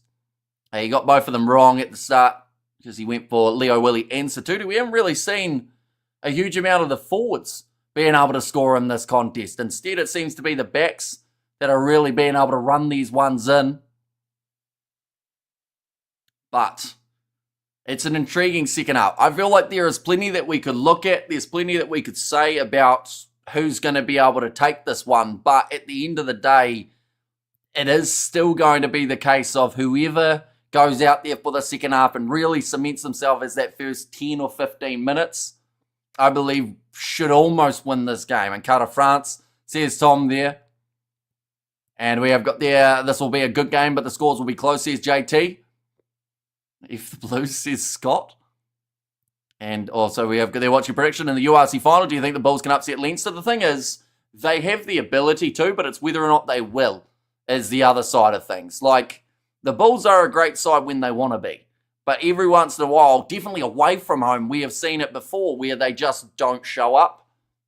Now, that's not necessarily what I think they'll do. I think that they should still be relatively handy, but you just wonder whether or not this one, like, you kind of got a side that don't like playing away from home up against a side that don't like pressure of finals rugby. So either way, like, someone's going to have to get it right. I think the Bulls have more than enough capabilities of doing that, but then if Leinster play well, it's a tough game at the office either way. But second half just about to take place. We will put the halftime replacements that we will start to see in terms of who is left. So far for the Crusaders, we saw Jamie Hanna make his way onto the field. That was for Scott Barrett's HIA. We saw Cullen Grace make his way onto the field for about 2 minutes. That was for Blackadder's HIA until they realised that Blackadder didn't need the HIA and instead it was Scott Barrett. We saw Dallas McLeod make his way out onto the field for Braden Ennor for about 2 minutes while Ennor was getting an HIA, I believe, sorted out. Blues, they've had Jordan Lay onto the field. That was due to the yellow card of Josh Fusitua. And that's it in terms of the subs that we have seen made so far. A lot of those guys who made their way on, though, have made their way straight off. I think that Jordan Lay, he was the guy who was out there most recently. In fact, it might have actually been Jamie Hanna did have to go back out or back off when Scott Barrett returned. But yeah, there's a whole heap of confusion in terms of who's concussed, who's not. At the moment, it seems like no one is, but we've seen 2 yellow cards with another one maybe just around the corner. We have there, what do you reckon about Raves Rayhana at test level, Hamish? Do you think he has what it takes? I think that he still needs 1 or 2 more years. Don't get me wrong, he's a great talent in that number 10 jersey, and he's probably learned a lot from having James O'Connor in the environment. But, like, yeah, he's only had half a season in that number 10 jersey, if that, because, of course, they had Taha Kamara as the starting guy at 10 with Rayhana as kind of that second option outside of course, O'Connor, who was always going to be thereabouts. So I think he just needs a bit more time. But the fact that he's in that Crusaders environment, I think will bode well for him, definitely if Scott Robertson is in it for the long haul. And no worries, Hamish. Kurt Cobain did indeed appear in a dream and showed me if the Blues or the Bulls by 4 points, says Christopher. And g'day, says Champ. Welcome in. And James O'Connor will earn a gold shirt for me, says Tom. And say to dominate the second half, says Chris Hayes. And we'll give you lads live stream all British and Irish Lions tours next fortnight. We certainly will be, including the game next week that's taking place for the British and Irish Lions when they take on Argentina as a bit of a warm-up one. We have got there, I reckon, Raves definitely starting 10 over Taha at Crusaders next year, says Ben Clark. And isn't it interesting that without Taha Kamara's injury, we may not have been seeing Raves Rayhana at this point in time. He may have been that guy who just had to wait and kind of bide his time. But yeah, luckily he's getting the chance throughout the later games. And I mean, you've always got that security of James O'Connor to make his way off the bench too. KFC mate, that was definitely a stitch up last week, KFC man, says Gus. Yeah, I mean, we got the timer out and everything. This time, the KFC man ran it in about 20 seconds. So for 100 metres, that means that all the person had to run out, I believe, was 5 kilometres an hour. Is that maths? It might not be. 100 metres, 20 seconds, 10 kilometres an hour, maybe 20. I can't do the maths. I probably could, but my brain's not working. Crusaders are ready for an upset in the second half, says Aloy, and go the Crusaders, says Kathy. And also, I know, right? But for some reason, he's been doing that for years, 92.5% accuracy. And drop kicks and fights must improve second half, says Tom, and focus on the ball, not the jersey. Pullen tries to finish it. Play, it's not closing time yet. Yeah, that's the thing. 40 minutes is a long time, and a lot can still happen. Like I mentioned, we saw a few times where players were dropping the ball throughout that first half. We saw 2 yellow cards, which could play heavily into the outcome of this game. Crusaders and Brumbies win, whereas the final. So if the Crusaders and the Brumbies win, the final will be in Christchurch. If the Crusaders win in general, it means that it will be in Christchurch as well. Due to the Chiefs losing their game last week, it means that no matter what, the Crusaders are the box seat team. Then it goes to Chiefs, then it goes to Brumbies, then it goes to Blues. So no matter what, the Blues can make it through to the final, but they can't host, no matter who they play. $30 for a day. $30 for a day. That's very expensive. It's about $50 a month, I believe, but $30 for the day seems pretty brutal. Is that just to watch the final, FWTG? And Blues' problem is they haven't been able to play many games for the full 80. Says hopes of a nation, and thanks for the response, bro. Says, oh, no worries at all. And yeah, hopefully I did explain it relatively well. It's a lot easier to explain than the round of 6 that we had, with sides going in and out of playing at home and away. Now, kicking this one off, Reves Rayahana. We're back underway for the second half of the semi-finals. Arn Sullivan, I have to say, for a guy who's just come back into the side, looking very, very calm in pressure situations. I did a Highlanders members feedback questionnaire sent to me. Was brutally honest and recommended they approach Stephen Petafeta for 2026. Fingers crossed. When 1 of 3 signed jerseys up for grabs. Says Jason. The ball's going to be put into touch by the Blues, and it will be the line out for the Crusaders, sitting about 38 metres out. Nah, bro, it's $30 for 24 hours. Like, is that in New Zealand, FWTG? So, like, 24 hours as in you get the Super Rugby and what, just everything else on Sky Sport? That seems brutal. Like, I guess compared to a pay-per-view for like a UFC event or anything like that, it's not as bad, but it's a different thing. Like, in terms of like $30, you should be able to get it for the month rather than them trying to milk it for a day. That ball's going to be knocked backwards. Ricky Riccatelli in the breakdown, not able to get the steal. Now Hotham, skip pass from David Arvili, goes on the outside to Sever Reese, who will kick it forward. Looks like he's tripped over. Bowden Barrett shoveling, all waiting for it. And good experience from Barrett to see that ball go in the in-goal area, forcing it down and making it a goal line dropout. Pay to view for 24 hours, still cheap if you can't get to the game. Says Henny, that is true. And I guess if you like your cricket and you like your golf, you get a little bit of that as well. But yeah, I feel like they should also, with them saying, oh, you could pay $30 for 24 hours, they should also have somewhere that it says, or you could pay, $45 or whatever it is for the month. Just because I think some people might just go for the month instead. Balls come out the side. Ooh, almost a slide tackle there from Ricky Riccatelli. He's got to be careful after his yellow card last week. Now Tui Pelotu flicking it out the back. All Braden Enor slips over, but he makes the tackle on Lachlan McWannell. Back across to the left-hand side. See that Jordan Lay. He has actually stayed out there on the field. Looks like Marcel Renata is still out there, so just the one change at prop for the Blues at this point in time. Now kick downfield, Jay Fiaki. Going to play a bit of the territory game, the Blues with Bowden Barrett. And this one towards the touchline. Doesn't get a massive amount of distance on it, Bowden, but definitely still a strong enough clearance, about 38 metres out for this line out yet again. It's in a very similar position. Oh, in fact, they've decided to take this one quickly there, the Crusaders. So no line out needed. Noah Hotham goes back across to Christian Leo Willie. Now, Reves Rayahana off to the left-hand side. Black at a hit. And a good shot by Adrian Choate. Back across to the right. Skip pass from Che Fiaki. Drop ball from Cody Taylor again. It's now twice that we've seen him put that ball down. As Miracle leaving Moana. I saw that Miracle Whailangi. Did he miss out on the Samoan squad? That was announced recently. I'm not sure if he's one of the guys leaving Moana, but there are about 15 that are all leaving in a row, which is pretty brutal. Saders coming out too fast. Says you're rough. Currently 44 minutes gone in this matchup.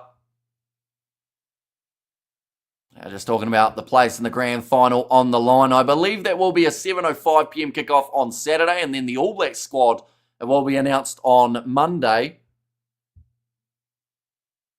In the era so far, we've seen 7 from the Crusaders. Penalty count we saw, I believe, 8 against the Blues and 3 against the Crusaders. So it's been a battle of dropping the ball compared to giving away penalties. Nicely taken by Patrick Tui Pelotu. Dalton Papali'i breaks off the back, gets it off to Choate. Oh, that could be close to a penalty advantage there. I don't think a Crusaders player was quite able to get out, but the ball has come out for Finley Christie, so it will be play on. They've got Laumape at least. Says Kano. And only one South African to ever play for New Zealand franchise in Super Rugby, CJ Stander. Says JG. But now nice run from Will Jordan. That was a big shot. Referee says that it is going to be fine now. Reves Rayahana. With this ball up high. And we have also got there, we'll only play or pay to watch Chiefs though. Now, sitting 40 metres out from the line. Rolling this one back again. Keep dropping the ball, Taylor. And tilt the cam. Says Simone, how much? Like this much so that I'm on the side. Nice run from Zahn Sullivan. Now, a big shot on Finley Christie around the halfway line. Looking for the turnover and the breakdown was David Harvey, but couldn't get his hands on the possession. Now skip pass coming from Lay. Offload from Satutu. Sits up there for Lachlan McWannell. And ball stolen by Bauer, who just has his foot on the touchline. They'll go back for the line out. 35 minutes remaining in the semi-final. Of course, we've still got one tomorrow taking place between the Chiefs and the Brumbies. That will be at FMG Stadium. Depending on who wins this game, will depend on who hosts that final. If the Crusaders win, no matter what, the game is in Christchurch. But if the Blues win this game, the final will be determined. Cobus van Wyk, also South African, has played for the Sharks. And for the Hurricanes, there's Andre. Yeah, I think there are a few kind of more modern guys who have been in Super Rugby from South African sides. Or from South African roots. It's going to be a loose ball and another penalty. This time goes the way of the Blues. O'Connor could be a game changer. Or will be a game changer, says Abo. And listening from Lithuania, says Gigi's Tutor. So I do appreciate you being here. I want to say it's our first viewer from Lithuania. But I could be wrong. But yeah, it is greatly appreciated. Now Bowden Barrett kicks this one into Dutch. Looks like also Anton Segner not a mile away from making his way onto the field. In fact, he's making his way on now for Adrian Choate. Hasn't had his best game ever, Choate here, I will mention. But unfortunately, actually the fact that there's a medic with him makes me think this might actually be an HIA situation. Or at least maybe some sort of knock. 2 cents will be watching nervously, says Novmum. And Sunam has said a show. And unfortunately, due to licensing, any match footage or audio gets you taken straight off YouTube. But it is on Sky Sports, Stan Sport, DSTV, Flow Rugby, and a few other options all shown on the Super Rugby website. Now, Hoskins Satutu, another penalty advantage going the way of the Blues here. Finley Christie looking to the short side off to the left. And it's just a fine Dalton Papali'i. Big shot from Barrett on Marcel Renata in the breakdown. They will again go to the short side here, the Blues. Another advantage. The time for Christian Leo Willie being offside goes to Satutu now. They wrestle him backwards. There are 2 players with boots off by the looks of it. One of them's Bowden Barrett, so he'll need that if he is going to be either kicking for the post or kicking for the corner. And come on the Crusaders, says Abo. And listening from Botswana, says Barefoot there. And I from the Solomon Islands, says Diari. And listening from Luxembourg. We've got a lot of countries covered on the semi-final. In fact, I have no idea how many countries we normally have watching, but I feel like we've got quite a few different ones in this one. So anyone who is from a country other than New Zealand or South Africa, because we've got quite a few South African viewers as well, do let me know which country are you watching from. I've been to Lithuania many times on GeoGuessr. Says Novmum. Once again, they will kick this one for the corner here, the Blues. And they are going to go for that 5-metre rolling maul. This is a big decision that will either be well and truly the right call or a massive mistake. Namibia, says Roger. France, Bahamas, England, and Sveki and Letuva. Hopefully I've said that correctly. Breaking off the back. It goes to Ricky Riccatelli on the roll, and he's driven into touch, but there was a knock on from the Crusaders first. North Queensland and the UK, says Fleshin, Australia, and Tahiti. And there too, watching from Fiji, watching from Antarctica, probably a bit colder there. 2 people from Antarctica. Are you in the same convoy? Oh yeah, Blackadder, the hand was out. From Samoa. So now 5 metres out, or maybe a little bit further out, maybe about 10 metres from the line. Do see just the 2 changes that have been made for the Blues at this point in time. Lay as well as Segner. We have got there, kicks it into touch. Where is the ball in relation to the field, Hamish? says Moreland. Oh, it was a 5 metre line out. I'm pretty sure we mentioned that it was 5 metres from the line in terms of the fact that it was going to be a rolling maul attempt. But they are now 10 metres out from the line here with the scrum feed.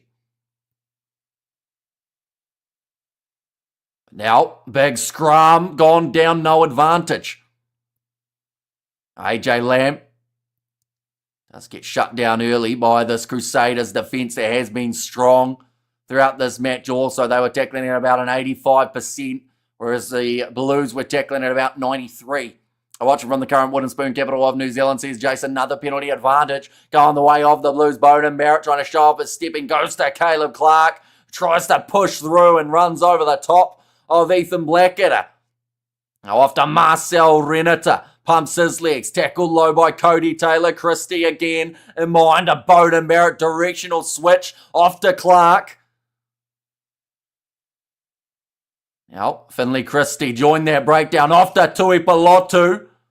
Still 5 metres out. That is even closer now. Ricky Riccatelli. Pick and go. He's going to be held up, though. I don't know if it was the right choice and he's going to be just up over the line. They'll go back for the initial penalty. But the Blues are all over them at the moment. They are surviving the Crusaders, but for how long? Sounds like this is going to be a warning here too. Right, who's getting the warning? Looks like David Harvili.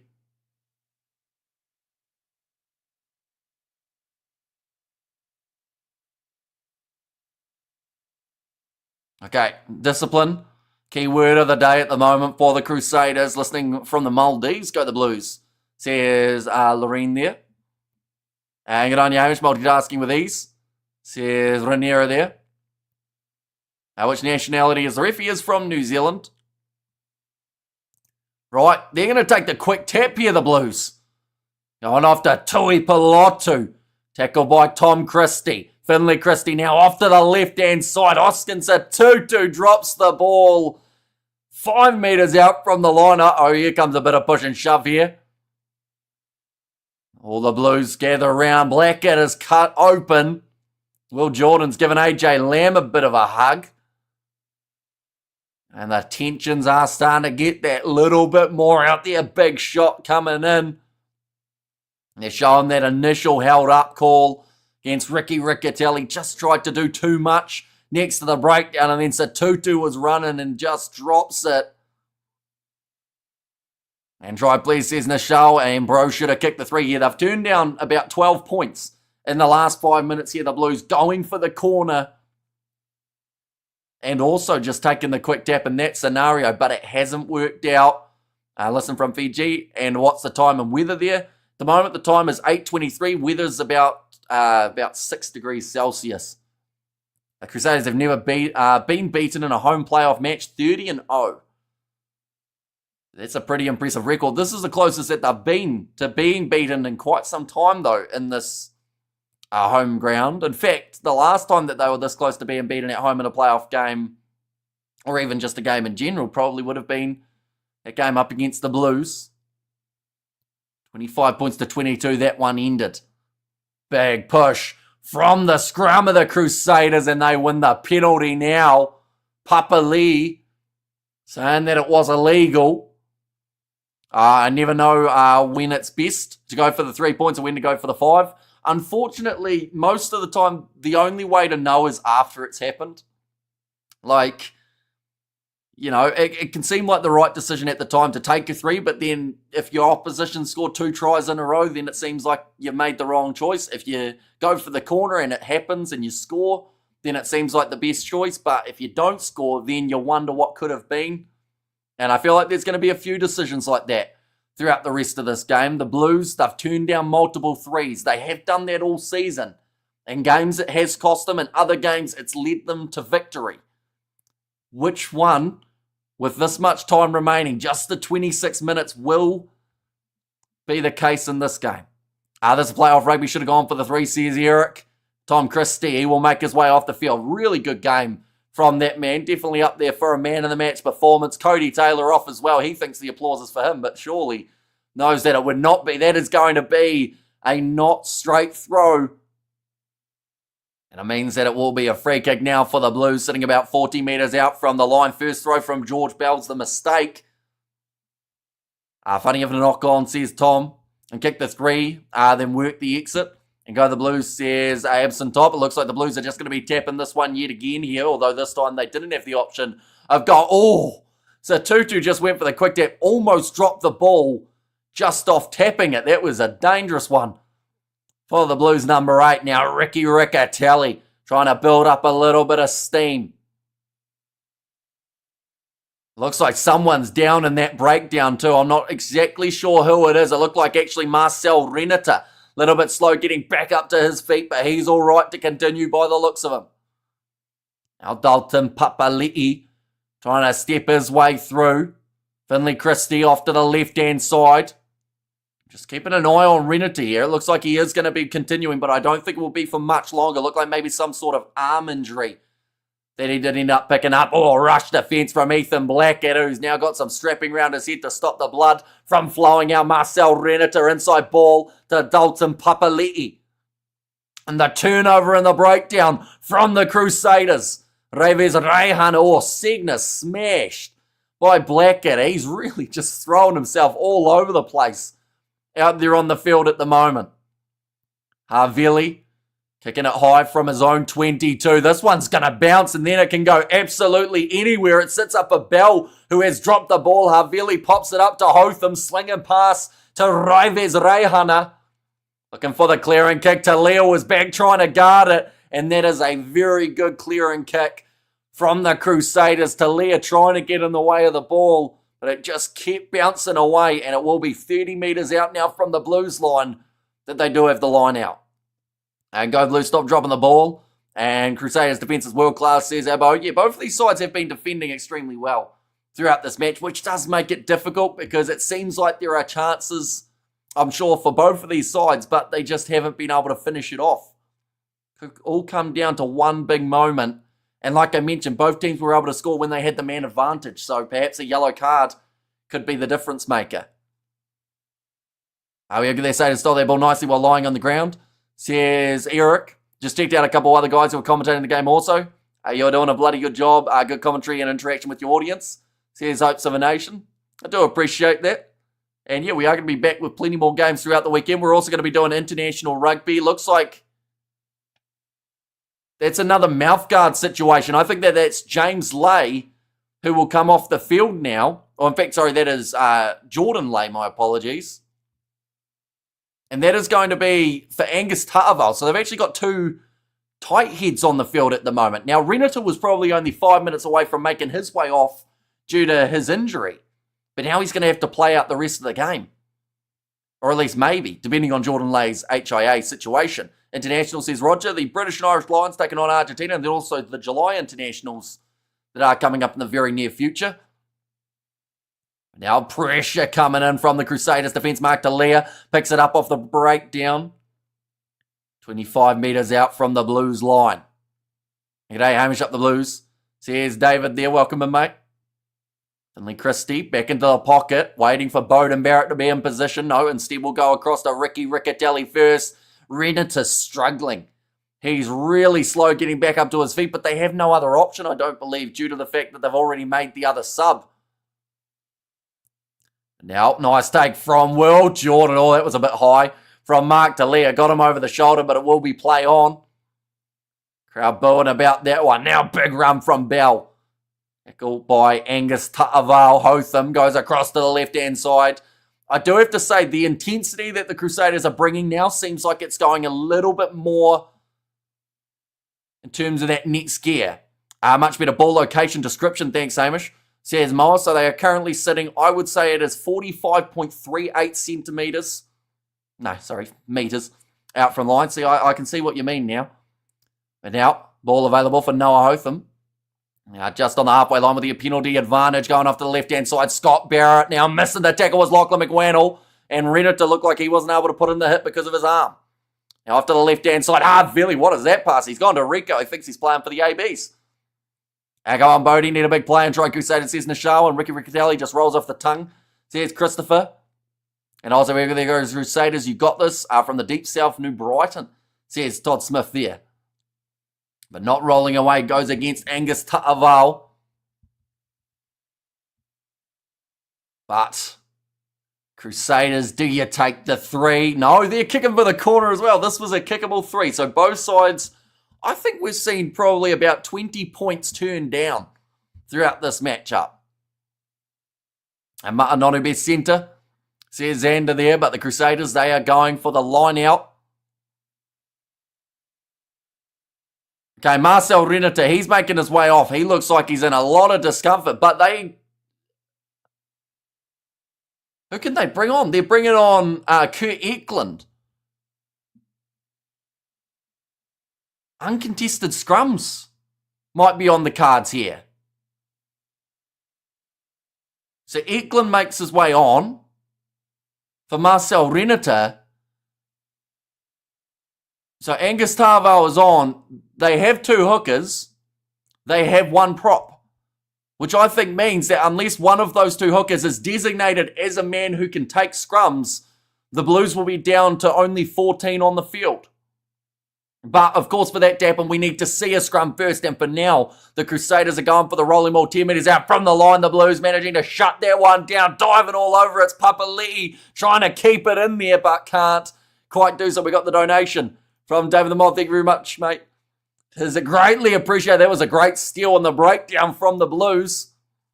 And now 5 metres out, it was Anton Segner who managed to get the vital steal. Bowden Barrett kicking it downfield and manages to get it into touch. 22 metres out from the line again as the player back on. You had to go off for a concussion check. He is not, no. So Jordan Lay went off for the HIA. And then in this scenario, they have got Ta'aval on, who came on as his replacement. Rennet is off because of an injury, so he was unable to continue. So, yeah, I'm very curious to see what happens at scrum time if Jordan Lay doesn't return. Now thrown in, nicely taken by Cullen Grace. Now off to the left-hand side, George Bell looping around, tackled by Tui Palotu. We have gone 20 minutes of this half without either side being able to bust through the opposition defence. Question is, who will be the first to strike? Way to go, Blues. Strike time, says Aloy. And we have there Jason B. for sure in form of Borrowers, says Gerhard. Now, short ball to Barrett. 20 metres out from the line, George Bauer. Haven't said that man's name in about 20 minutes. Cullen Grace, pick and go. Bust through one. Papali'i trying to get that steal, and Ricky Riccatelli gets in there. It just came from the pressure and the breakdown from the Blues. There were limbs flailing everywhere. Forced that ball out the back door. Now, it's almost Blackadder's strapping has been taken off his eye, so he will have to get that one patched up again in the next stoppage. That one's gone into touch. And will now be the line out for the Crusaders. 46 metres out. Hamish appreciates a good sausage chatter. And penalty kicks to decide the outcome. I actually think they could, and neither of these sides are willing to take them. And I don't know whether or not that's down to the fact that they feel confident that they can score, or whether it's down to the fact that they don't want to then give up territory and allow the opposition back inside of their own half. George Bell ready to throw it again. Lachlan McWannell, he's been taken off for Josh Berry. The man who did score the last-minute try last week. Big pass out wide from David Harvilli. Take around the halfway line. Noah Hotham, short side, saw the gap. That was knocked down by Zahn Sullivan. I believe they've just called it as a knock-on for now. That ball's bounced back, and it will be the scrum on the halfway line. Right. Now we get to see what happens here. Because the Blues, unless they have one of their 2 hookers as a designated prop, as an option of playing prop that is, they will have to take one of their forwards off the field.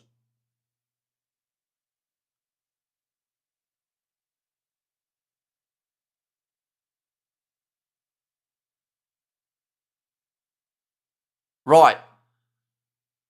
Are we still playing contestable is the question that James Dolman is asking. Should Blues be down to 14 now since they need a prop forward on? So the only way that they can do contestable scrums is if they've got a prop. Or a guy as one of those two hookers who does qualify as a man who can play prop. Okay, so James Dolman just asking the coaches.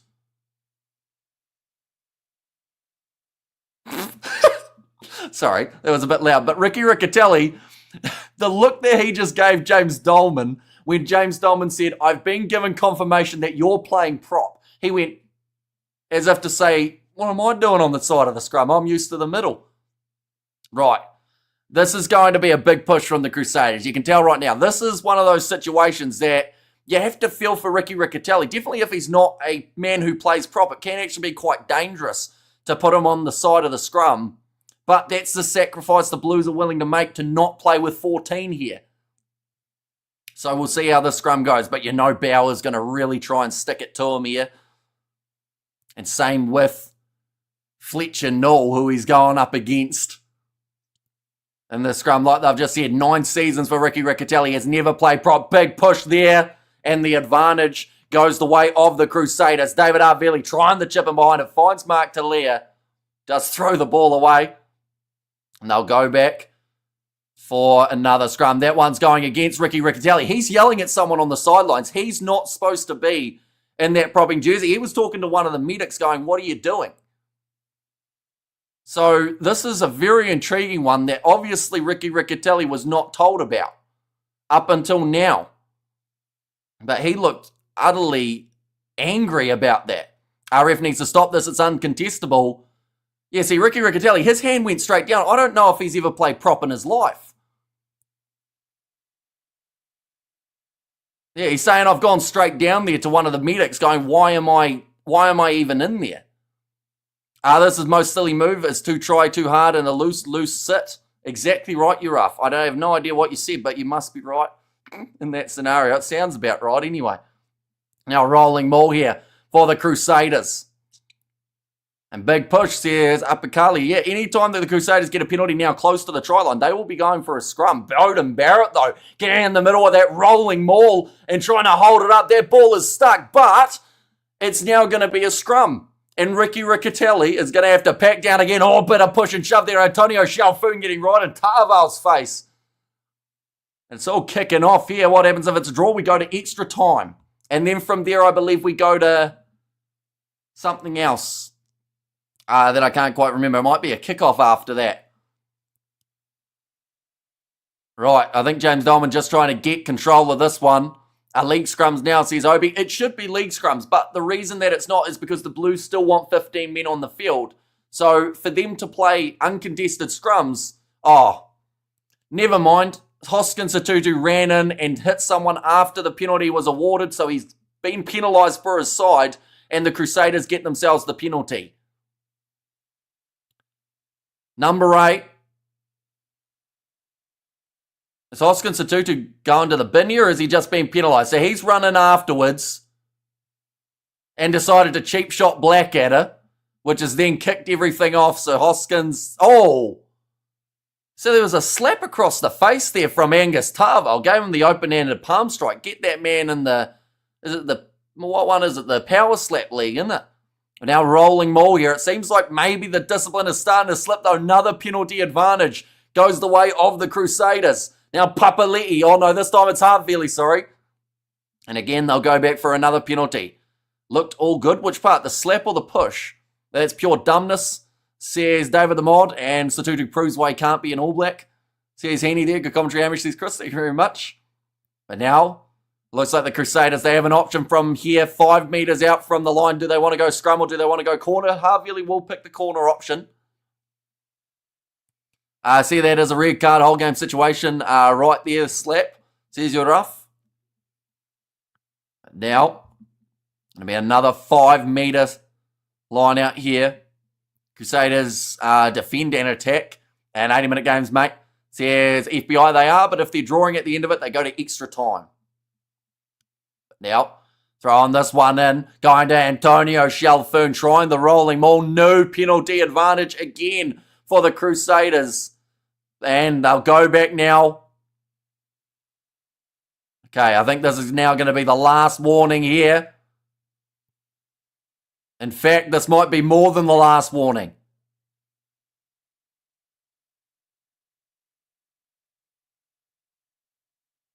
Oh, that was lucky. Because the person who was going to get yellow carded was going to be Angus Ta'aval. And then in that scenario, they have no props left. But Jordan Lay, by the sounds of it, has passed his HIA, and he will make his way back out onto the field. So that is great news for the Blues. And we have got there, looks like Foreman versus Ali. And getting kind of emotional, my Blues, says Bella. Yeah, there are tensions out there. It seems like every single breakdown, something's happening that is really firing up both of these sides. All right, David Harville, he will make his way off the field. That is for Dallas McLeod. Just the 14 minutes remaining and 14-14. The score on the board. Harville trying to fire up the crowd a little bit, telling them to make a little bit of noise. But now the subs have all been made. Now, the Crusaders, I believe, called for that scrum before knowing that Jordan Lay was going to make his way back on. But I'd say that they'll still back themselves to be able to get in a good shove here. So the front row has gone back to Jordan Lay, Ricky Riccatelli, Angus Ta'aval, I believe is how they're packing down.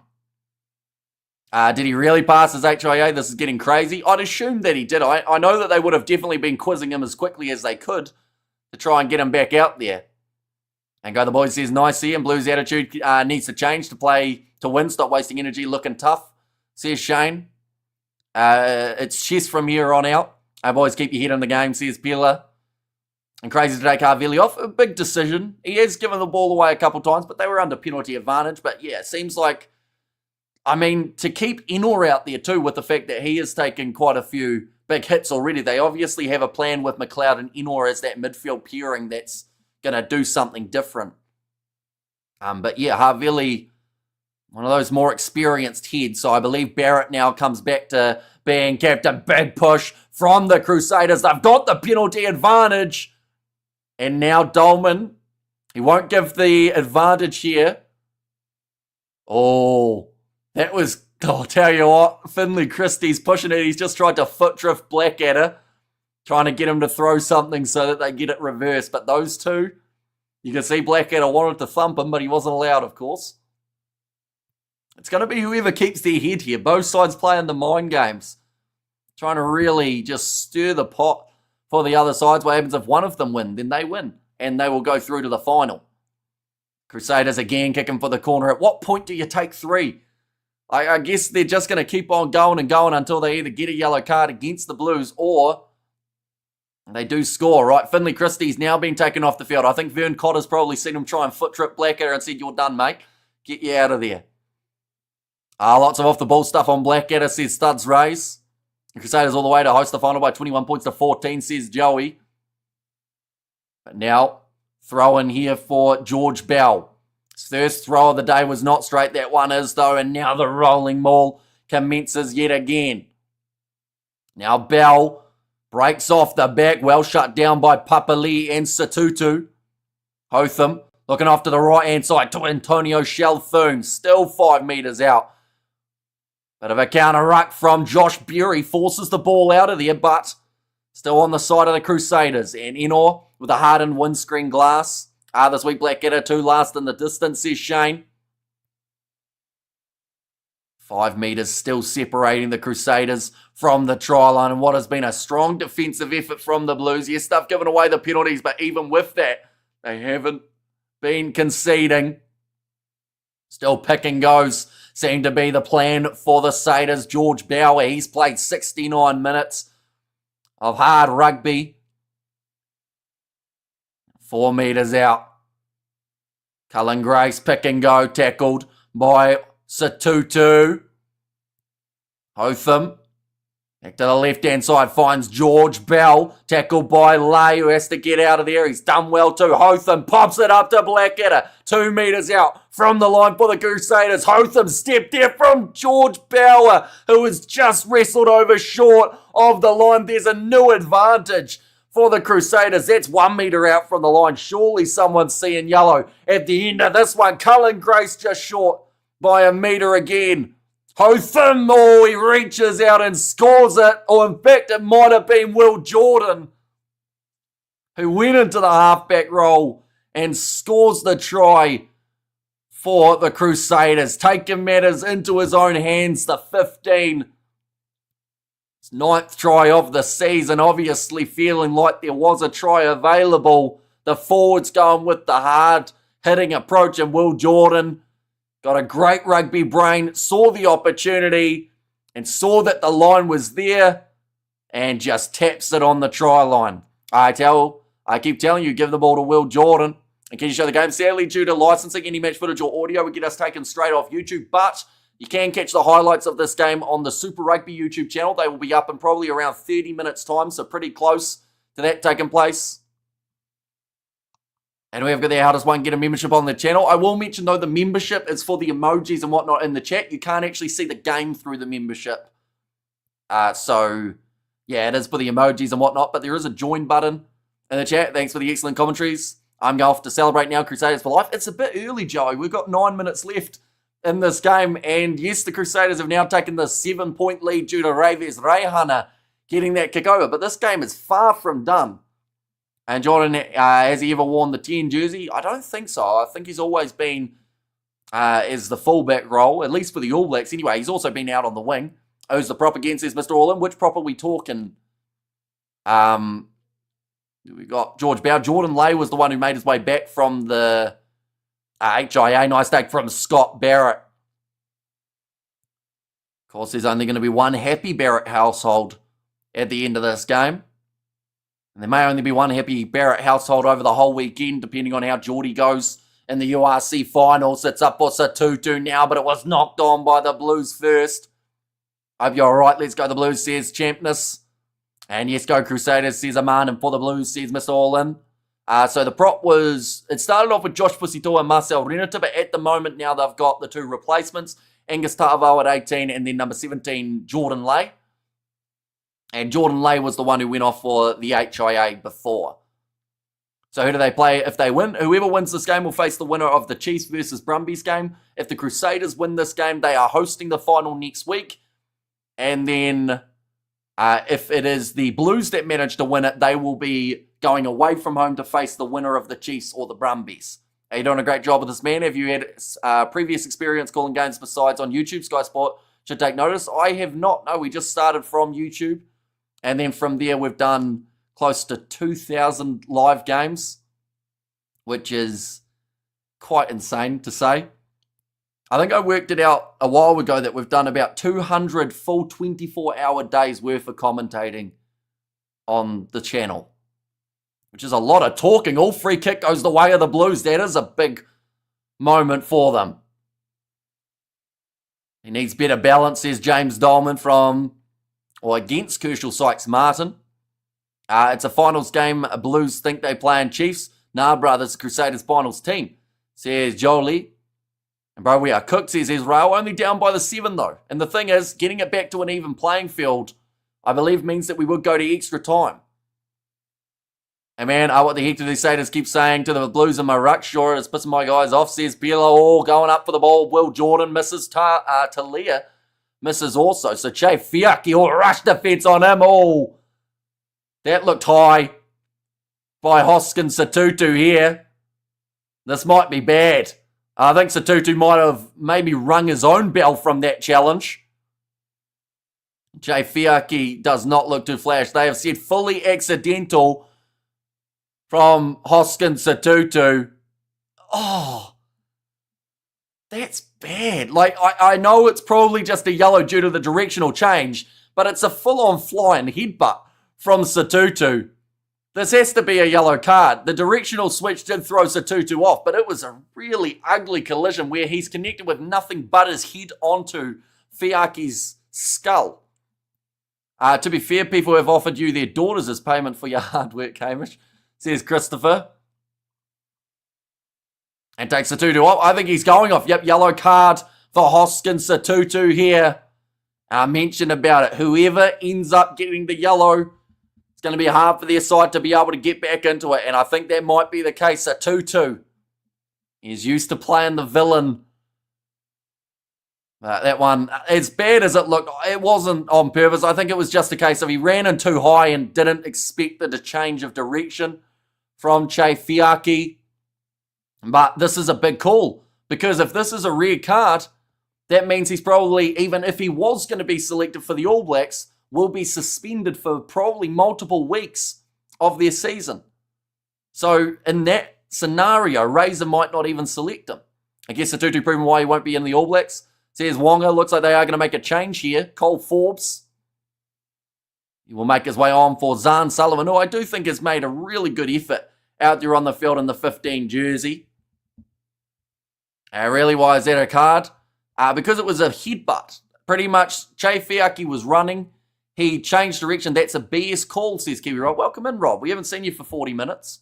We should have known the controversy would bring you out of hiding. Seen that been read a few times this season, says Studs Rays. Yeah, unfortunately, like head-on-head is always one that's a tricky scenario. I would laugh if the Blues scored again to even it.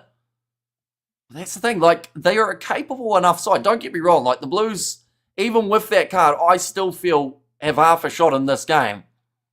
What on earth was wrong with that tackle? Dangerous. Never. It was flying. Like, he only connected with his head on the player's head. Like, there's rugby league that's illegal, and they're normally a little bit more lenient. In fact, I don't think there's a legal, other than in the UFC when you're, well, no, you're not even allowed to throw a headbutt. I don't know a sport that is legal. What happened there between Satutu and Che Fiaki? That one's going to be knocked on by the Crusaders. And we have got there, Satutu will never be an All Blacks by the way he behaved tonight. He's a machine, but he needs to control his emotions and anger, and what a damn good game. Says Lord, yeah, been extremely close. Just the 7 points throughout the second half. Are you going State of Origin Game 2 on Wednesday? I have considered it. I'll be honest, I completely forgot that the first one was on. So that's why we didn't do it. That's a bad call, Amish. Says Kiwi Rob. Okay, so at the start of the game when we saw the head-on-head for a Crusaders tackler, you said red card. We've seen it twice from Blues players, and every time you've said it's the wrong call. So I'm wondering, is it the wearing of the colour of the shirt that determines your decision, Kiwi Rob, or is it the tackle itself? Our ref took firm control of the match. Says Eric, Satutu has had a frustrating season. He's been a bit up and down. Like every once in a while, like that flick pass earlier on in the season, what was Satutu supposed to do? Tackle lower. If you're tackling lower than the chest, you've got no chance of making head contact unless the guy's really dipping down, in which case you get the benefit of the doubt. But if you're charging at someone full on standing upright, you're asking for trouble. Nice step from Ioane. I think that's the first time he's had the ball in the second half. Duck, says Obi. Exactly right. Like, as much as it's unfortunate in the scenario that we've got here, you know, it just wasn't a smart move to be going at a guy so upright when you know that he's going to be moving or stepping at some point. Now, looking for the steal there. Fletcher, no, doesn't manage to get the steal. I think he's also need a guy on the head on the ground. That might be quite bad. For, I want to say is that Bowden Barrett? Yeah, it is. Took a shoulder or a knee to the shoulder, I think it is, by the looks of where he was holding. How long to go, please? Still another 3.5 minutes left in this game, and the Blues breaking the line with Cole Forbes. Satutu would be better in WWE or UFC. Says Pilla there. Now, going back across to the right-hand side. Even the commentator said that was a bad call, Hamish, says Kiwi Rob. I don't think you were quite listening. Justin Marshall said, from what I heard, that it was an unfortunate one, that there was no intent behind it, but he called him high, so it's still a yellow. Now, Papali'i tackled around the halfway line. Thank you, Wahoo. Let's go Crusaders, says Hibiscus. Geez, what a dirty game. It actually has been. Like, these two sides have been pretty scrappy, I guess, is the best way of describing it. Where's the ball again? They're currently sitting about 38.75 metres from the Crusaders line. Ta'aval being tackled there as well. Now Bowden Barrett. Rico Ioane tries to step and tries to bump off Christian Leo Willie, who tackled him low. 2.5 minutes remaining. Kurt Eklund almost through. The Blues have not given up here. They still feel like they've got half a shot. Of course, if they were able to score, we would go to extra time. That is if they get the conversion. Are we going to find out if the red will be upgraded? Or find out if the card will be upgraded? Maybe if we go to extra time, we will. Otherwise, that's a good steal from George Bell. No, sorry. He actually must have had his hands down first. Yes, he did. So the penalty will go the way of the Blues. It's been more than a year. of a worldwide crackdown on contact with the head incidents. How's Kiwi Rob surprised by this? Next, I'll ask you why you aren't showing the stream. Says Christopher. Looks like maybe a bit of an injury there for Angus Ta'aval. Yeah, I think maybe Bowden just caught the knee of Fletcher Nall as he was under the breakdown. Don't think there was huge intent behind it. In fact, Nall was looking up at the referee at the time that it happened. Bowden getting his cheeks touched. That sounds weird. Getting his face looked at. That's a better way of describing it by the medic. And come on the Blues, says Aloy. Blues and Crusaders 22. They now are. They have kicked that one downfield. Right, here we go. This is going to be the decision. Yellow card, is it going to remain?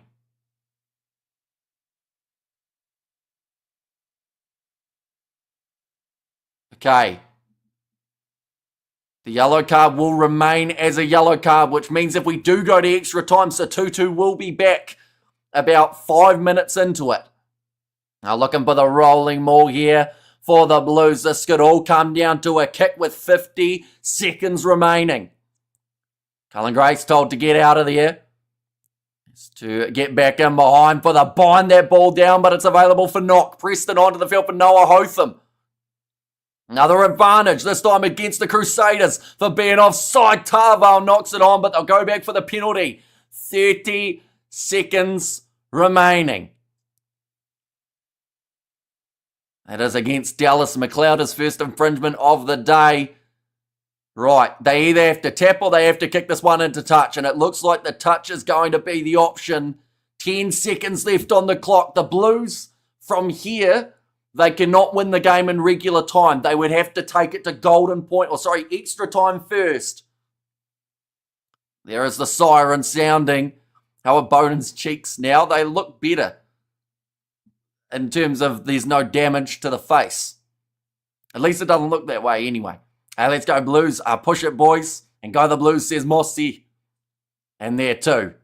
But now they will be about 7 metres out from the try line. Kurt Eklund to throw the ball in. Josh Berry claims it at the front of the line out. Crusaders forcing the Blues backwards. So they will have to use this one. Sam Knock goes across there to Rico Ioane. In fact, that time it was Clark. Ioane gets it next time. Tackled there. 10 metres out from the line. Who will be either the hero for the Blues or the one who unfortunately does make the mistake? Oh, going for the counter ruck there was Jamie Hanna. Rico Ioane tackled again this time by Cullen Grace off to the left. Josh Berry, he did it last week. Can he do it again this time? Talia plays half. Up to Anton Segner. 5 phases in a row here in what has been an extremely close game of Super Rugby Pacific. It always is when these two sides play in the important ones. Josh Berry, another carry for him. Sam Knock goes off to the right-hand side. The Blues still 15 metres out from the try line. Now off to the right. Jordan Lay tackled by Christian Leo Willie. They've been told to use it. Lay off to Rico Ioane. Did score the second try of the contest. Tarval tried the pick and go. He actually didn't take it with him though, so it will be play on from the back. Now Mark Talia tries it again. Ball's there. Decision making for the Blues has to be on point. Round the side, pick and go. Here for the Blues again. Angus Bell, George Bell trying to force him backwards. Now Segner. Still there. 15 phases in a row. The Blues still in possession. We're 82 minutes through. Got to remember, if the Blues can get back into this game, they will still have to play for another 20 minutes. Bowden Barrett trying to spin out of the tackle of Ethan Blackett, who's been involved in most of the action throughout the day. Scott Barrett, it looked like, trying to get in the breakdown. Can't get the steal. Pick and go. Round the side into the breakdown there for the Crusaders. Will Jordan all but got the steal, but the Blues hang on. 22 phases almost passing for this Blues side. Mark Talia, 10 metres from the try line. Who is going to budge? Will it be the Crusaders' defence, or will there be the mistake from the Blues? 5 metres out from the line. Mark Talia looking off to the right-hand side. Kurt Eklund wrestled down. Great handling from the Blues. Great defence from the Crusaders. 3 minutes past the full-time siren. The Blues still looking for that advantage if they can get it. Ta'avao, another pick and go. They are creeping all ever so slightly towards that try line. 3 metres out now for the Blues. Rico Ioane, what's he doing playing halfback? He's gone with a pick and go. That is an interesting choice from the outside centre. Now Talia off to the left-hand side here. Tackled by James O'Connor, who's trying to pull himself out of the breakdown. He's done extremely well to get out of it. Papali'i, 2-man tackle on him. 30 phases in a row from the Blues. Mark Talia trying to spin. He's fallen the wrong way. Blackadder, I don't know if there was a clear release there. And the ball's back out there. Rico needs to get out into the centres where he can try and break the line rather than trying to play a halfback. Same with Talia. Talia's in the breakdown. He should be out on the wing. Now pick and go. Josh Perry, that was 1 metre out from the line again. There are players everywhere. Null looks like he's hurt himself. That is a concern for the ABs. Mark Talia, another pick and go. No penalty advantage for the Blues as the Crusaders were offside. Now Tui Palotu, the experienced head, 1 metre short once more. 37 phases in a row here and 5 minutes of attack. Mark Talia, get out on the wing. Now Sam Knock looking off to the left-hand side. They're going to sling it. Oh, great tackle made. One-on-one defence from Reves, Rehana, Bowden Barrett. Going to be tackled here again, about 10 metres out. The Crusaders trying to tie him up. And they'll go back for the original penalty advantage after 40 phases. Do the Blues want to take this one quickly? They're running it up.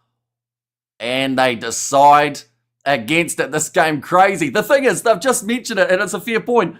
Satutu can now come back out on the field because the yellow card should have expired. But it's Adrian Choate who's making his way on. Oh, okay, no, I get it now. So Choate's come out for the HIA of Satutu. That makes more sense. Right, if the two teams are tied at full time, 2 10-minute extra time periods, 5 minutes half time. If an extra time, the scores are tied, then 1 minute or 1 10-minute period. Tell you what, they're going to be playing a long time. If it stayed tied, I didn't even get a chance to read all of that, but now running towards the line. 2 metres out from the line for the Blues with a chance to be able to draw in this fixture. Pick and go again.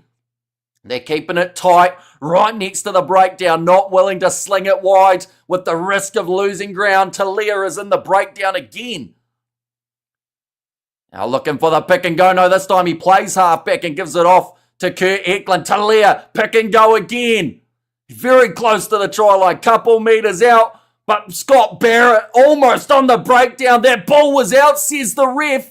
Although you're not supposed to dive on the ball when it's just next to the breakdown. But I think he said because it was cleared enough, that ball is there. Crusaders will kick the ball into touch. And they have won this game in Christchurch. So they will be going to the final. And what was a thrilling final few moments. Tappet Blues don't want the scrum, and that is the option that they went with. They went with the tap and go. They were close to scoring, but 40-plus phases in total from just out from the line and never quite got that last few inches. And GG says, Sandra all the way, Crusaders, says Anapapa. And wow, what a game, absolutely epic, says David the Mod. Yeah, to be honest, the finish that we were expecting when these two sides played, they are always close. This one, their last game that they played was 25 points to 22, but it felt closer. Yeah, Christian Leo Willie, the man who was able to dive over, grabbed that ball when Dolman called it as out. And then back into the pocket. And the Crusaders through to the final. They will also be hosting it in the next match up against either the Chiefs or the Brumbies. I need a clip of the final 3 minutes, says Katzenel.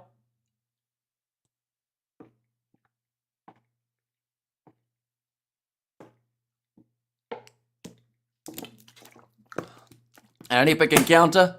The best game this year in the world, says David the Mod. And BS Absolute BS, says Levi. And we have got there not bad Blues after a really bad start of the season. Yeah, for the Blues to make it through to the semi, I do think they do deserve like a huge amount of credit. And I don't want that to come across as any sort of pity for them, because I know that some people, have made the Blues the villain of this season for some reason. I don't know why. I don't know if it's the social media stuff or what it is. But for a side that had a really tough start of the draw, to be able to come back, get into the top 6, and also beat the Chiefs last week, which was something that a lot of people ruled them out of being able to do. So for them to make it this far and to be so close in this game, I think is a massive, achievement. And it just seemed to be in that second half, the decision-making. I'll go back to it. How many three-pointers did the Blues turn down? I want to say it was 5 in that second half, if not maybe even more, that if they had just taken a couple of them, perhaps it could have changed the outcome of this game. And then in those last penalties, they could have been going for the 3 to win rather than going for a 7 to draw. Absolutely fantastic game. Crusaders are back, folks. And then Crusaders Banaka. And this match could have easily gone either way. Exactly right. And I do think that the Crusaders will look at their second half and go, we weren't as clinical as we could have been. We did have an advantage at times with the yellow card, and we didn't make the most of it.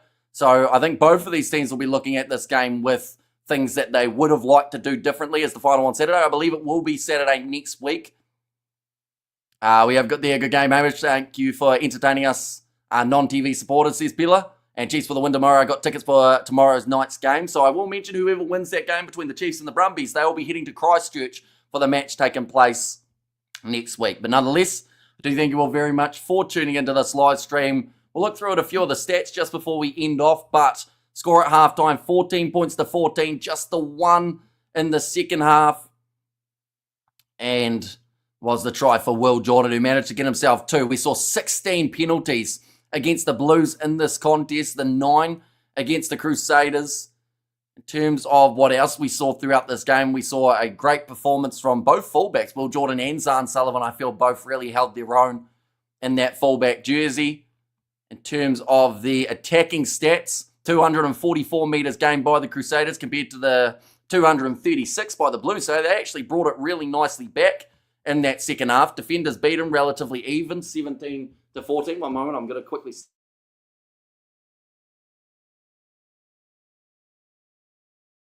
We are good. In terms of the clean breaks, the Blues actually had 3-0 in terms of that number. Tackles, 100... Oh, no, sorry, that's not the right number.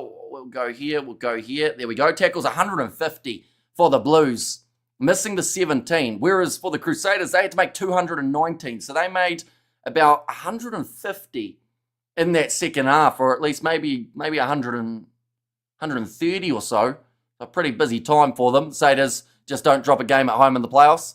Says Hensel. See you tomorrow, Hamish. Says Christopher DeVette. We will see you for that Chiefs versus Brumbies game. Just get a neutral ref for the final. Then it will be a cracker, says Eric. And also up the Crusaders, says Ivor, and thumbs up before you leave. Says Lord, and let's go Crusaders. When I want a Chiefs versus Crusaders game next week, says Jacob. And there as well. And Crusaders, says Osea. But yeah, a pretty penalty-ridden game for these two sides. Like we mentioned, 16 penalties against the Blues, 9 penalties against the Crusaders. Both sides giving away, or in fact, 3 yellow cards in total for high shots. So I want to get that down a little bit more. We have there, thanks so much. Us non-TV people love knowing where the ball is, says Noah. And also we have got there, that's the season Blues, says Gus. And also those stats from Fox News America. No, they're from the Super Rugby website. Not Fox News. They don't report on rugby that I know of. See you later, Hamish. Says Jacob. And there as well. But nonetheless, I do thank you all very much for tuning in. If you did enjoy, of course, be sure to leave a like and subscribe. We're going to be back tomorrow for the other Super Rugby semi-final that has taken place between the Brumbies and the Chiefs. Also, the URC final between the Bulls and the Leinster side that is going to be taking place at 4 a.m. Sunday morning. And we will be covering that one as well. And we have got there some freaky tackles on the head by the Crusaders, but nothing from Mr. Ref. Although there was the one from Braden Enor that did end up with the yellow card. But yeah, I think both of these sides, they definitely weren't as disciplined as they could have been. They let tensions and tempers get the better of them near the end of the contest too. But yeah, the Blues, almost, what was it, 38 phases at the end. To not be able to go 5 metres, I think, was their biggest concern. Like the fact that early on they were able to shift the ball nicely and then they just went back into that same mindset that they've used throughout some of their other games that have been close, which is just keep it really, really narrow. Whereas where the Blues are most dangerous is when they shifted out wide to Talia, to Clark, even when Ioane's in form. When he's getting the ball in a 13 position, he can find his way over the try line. Whereas him and Mark Talia were both hugging the breakdown, which really stopped any chance of a wide backline taking place for the Blues. But nonetheless, I do thank you all very much for tuning in.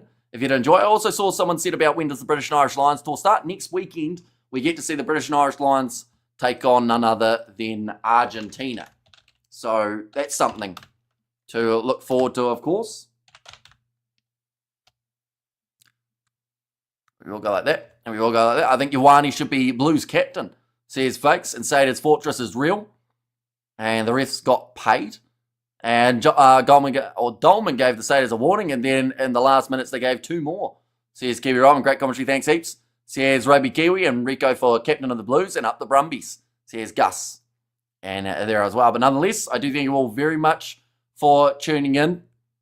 I did just look it up because someone said it was the hometown referee. James Dolman's from Taronga, which isn't quite Christchurch, but yeah, a lot of penalties having to be given throughout this game, and I'm curious about whether or not that Chiefs Brumbies game could be a little bit similar in terms of both of those sides really just towing the line, trying their absolute best to get the victory. But the referee in charge of that one will be Nick Berry. He has refereed quite a few Brumbies games as of late.